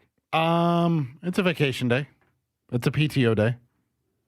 It's a PTO day, but you're in here. Why would you burn a PTO day on a day that you've got to be in here 2 hours later anyway? We can discuss it off air, Jake. That seems to be like what's the word I'm looking for? Not great clock management. Like you burnt a timeout, right? Did you throw your flag to challenge a play and lose a challenge? No. Okay. Did you watch last night the Rams and Niners? I did. I may be the only one that thinks this.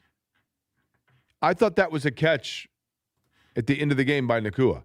It was an unbelievable play, and he had both feet down, and they claimed that the ball was coming out, but he already had corralled control of it. The ball was coming out, and to me, it never touched the ground. He surrendered the control again. Yeah, but when he regained control, he didn't have 2 feet down. But he already had 2 feet down. He has to have the third element, which is either a football move or maintain the process or maintain possession of the ball through the ground, in which he did not. So because he had the feet down and control of the ball, that's negated because he lost control of the ball, yeah.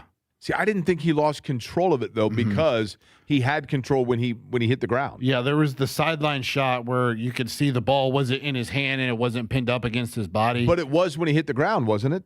But he didn't have 2 feet in bounds. Yeah, because so I guess the rule, like what I'm getting at is he had both feet in and control, right? Yes. So right then, so long as when he comes to that, to me, and I would have to know this, I mean, obviously the specifics on the rule would be that, but to me, because he had both feet down and he had control of the football, that then checks the box of feet in. And then when he was losing control and regained it, so long as he regained the control at any point, he's already checked the box of the feet in. If that makes sense what I'm saying. I understand what you're saying, but in the aspect, it was pretty much, I mean, he lost total control of the ball. Like, he didn't have it at all. So the process starts over.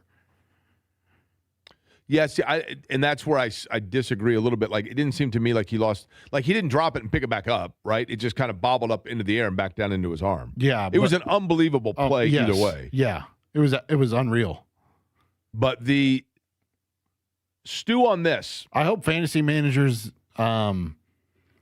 that had Puka Nacua last night didn't lose by 8 points or less or whatever, because he had a 36-yard catch called back due to a holding penalty, a 41-yard touchdown called back to a holding penalty, and then I lost by 0.8 points, and Kyle Pitts had the last, and that's who put it over the top on the last play of their offensive play of the game, I think. Stew on this and think about this for when we come back, okay? Think about this question before we do the crossover with J&V. I want you to tell me, Eddie, when we come back, who you believe right now is the best team in the AFC and who you believe is the best team in the NFC on the other side.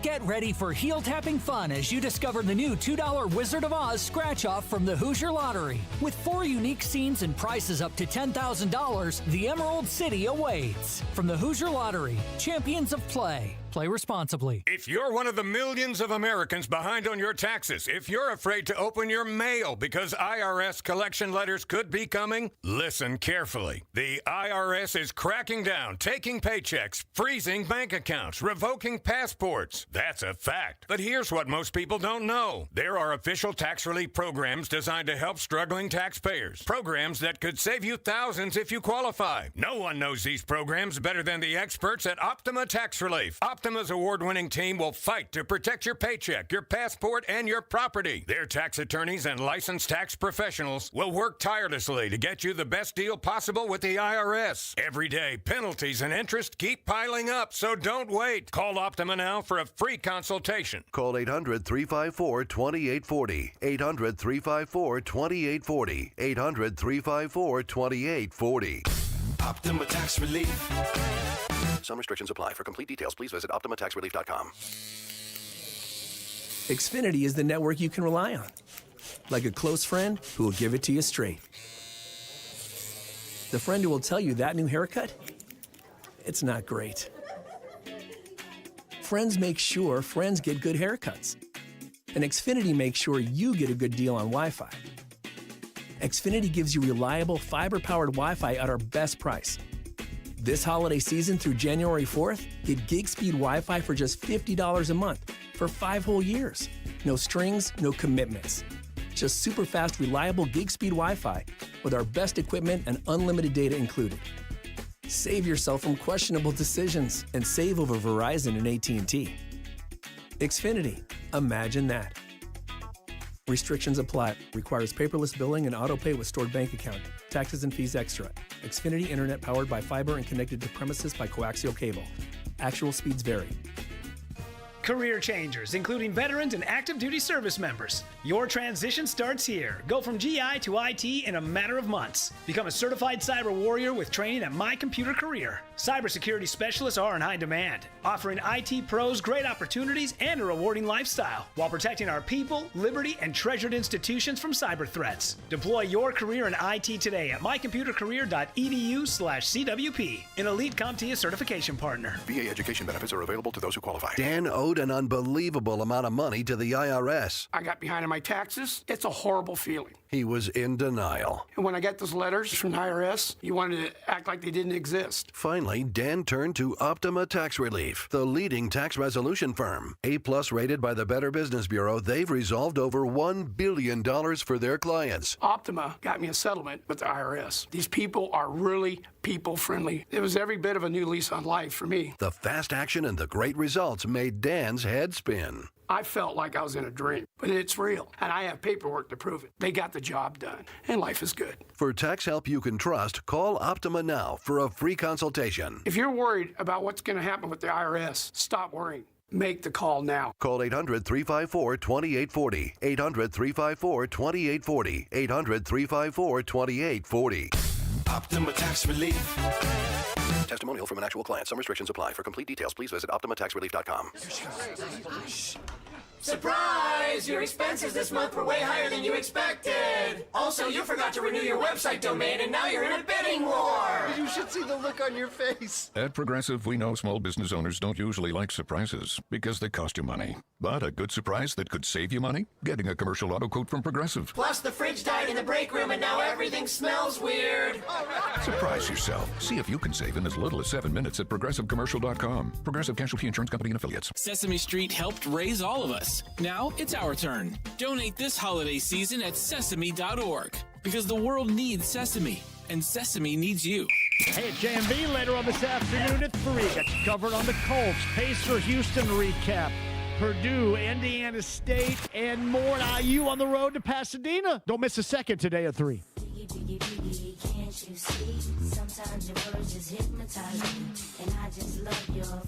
Query and Company on 93.5 and 107.5 The Fan.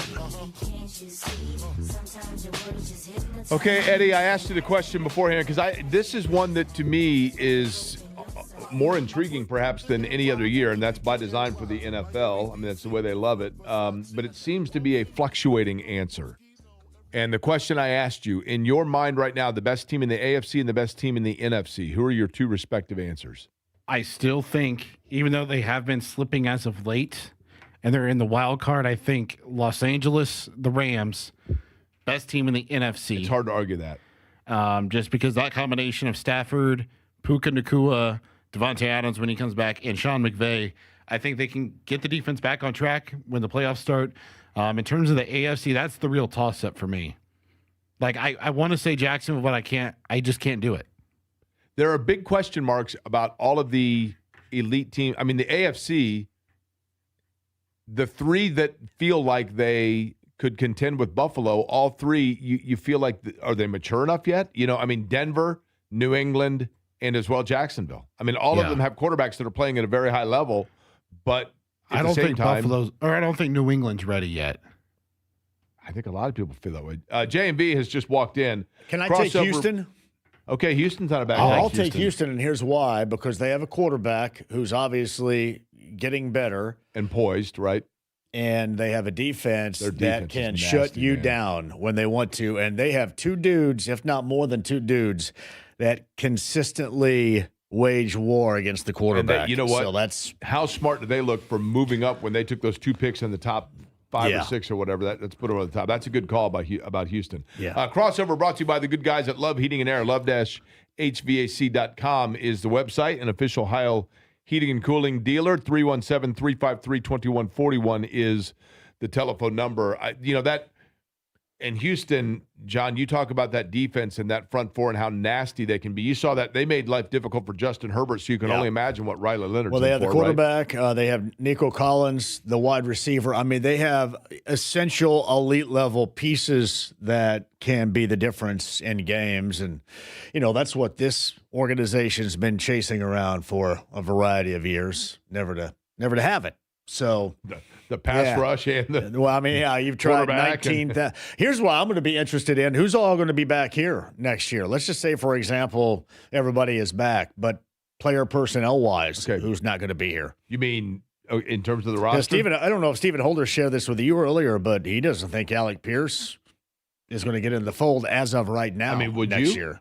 If I'm Alec Pierce, I'd go someplace else. Yeah, there's no doubt. I mean, you got a that quarterback earlier. situation in flux, team in flux. Floundering. John, you're going to think I'm crazy when I say this. Are we certain that Daniel Jones just automatically re-ups here?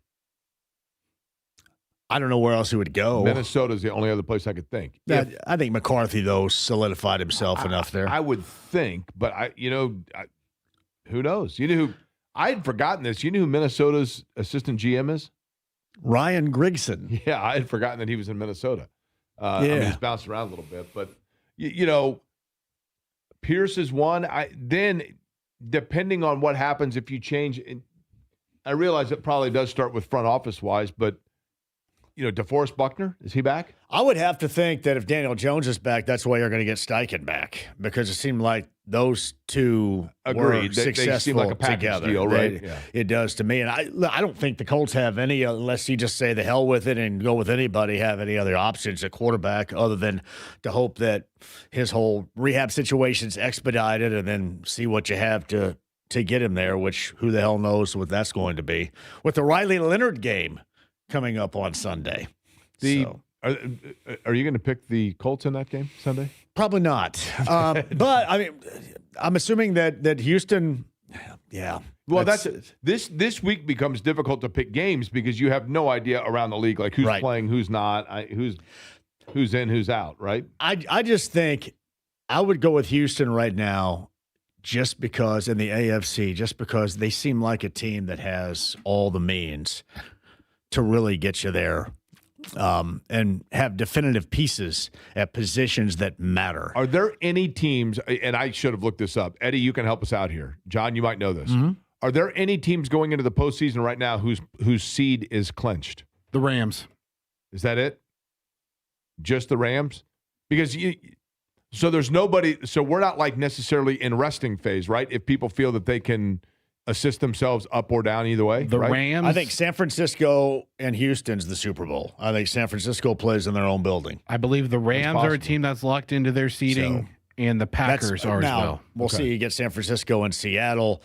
I just like Purdy better than Darnold. And I think San Fran has played better. We'll see about George Philly? Kittle and his help. Huh? Philly. Philly is definitely getting better. I like, for whatever reason, I like the 49ers and what they do. Again, that's Christian McCaffrey, as long as he doesn't become compromised in any way, because I think that's the difference maker there. I don't trust the Bears, but offensively, they're entertaining as heck. Defensively, they can't stop anybody, and I think that's the biggest problem right there. I mean, I think right now they're just as heavily offensive as they were defensive when they ran roughshod in 1985 to a Super Bowl. They just defensively, they just can't find stops. Okay, but offensively, they got a lot. How about this? Better chance of winning a playoff game: NFC North winner, NFC South winner, or AFC North winner? That's a good point.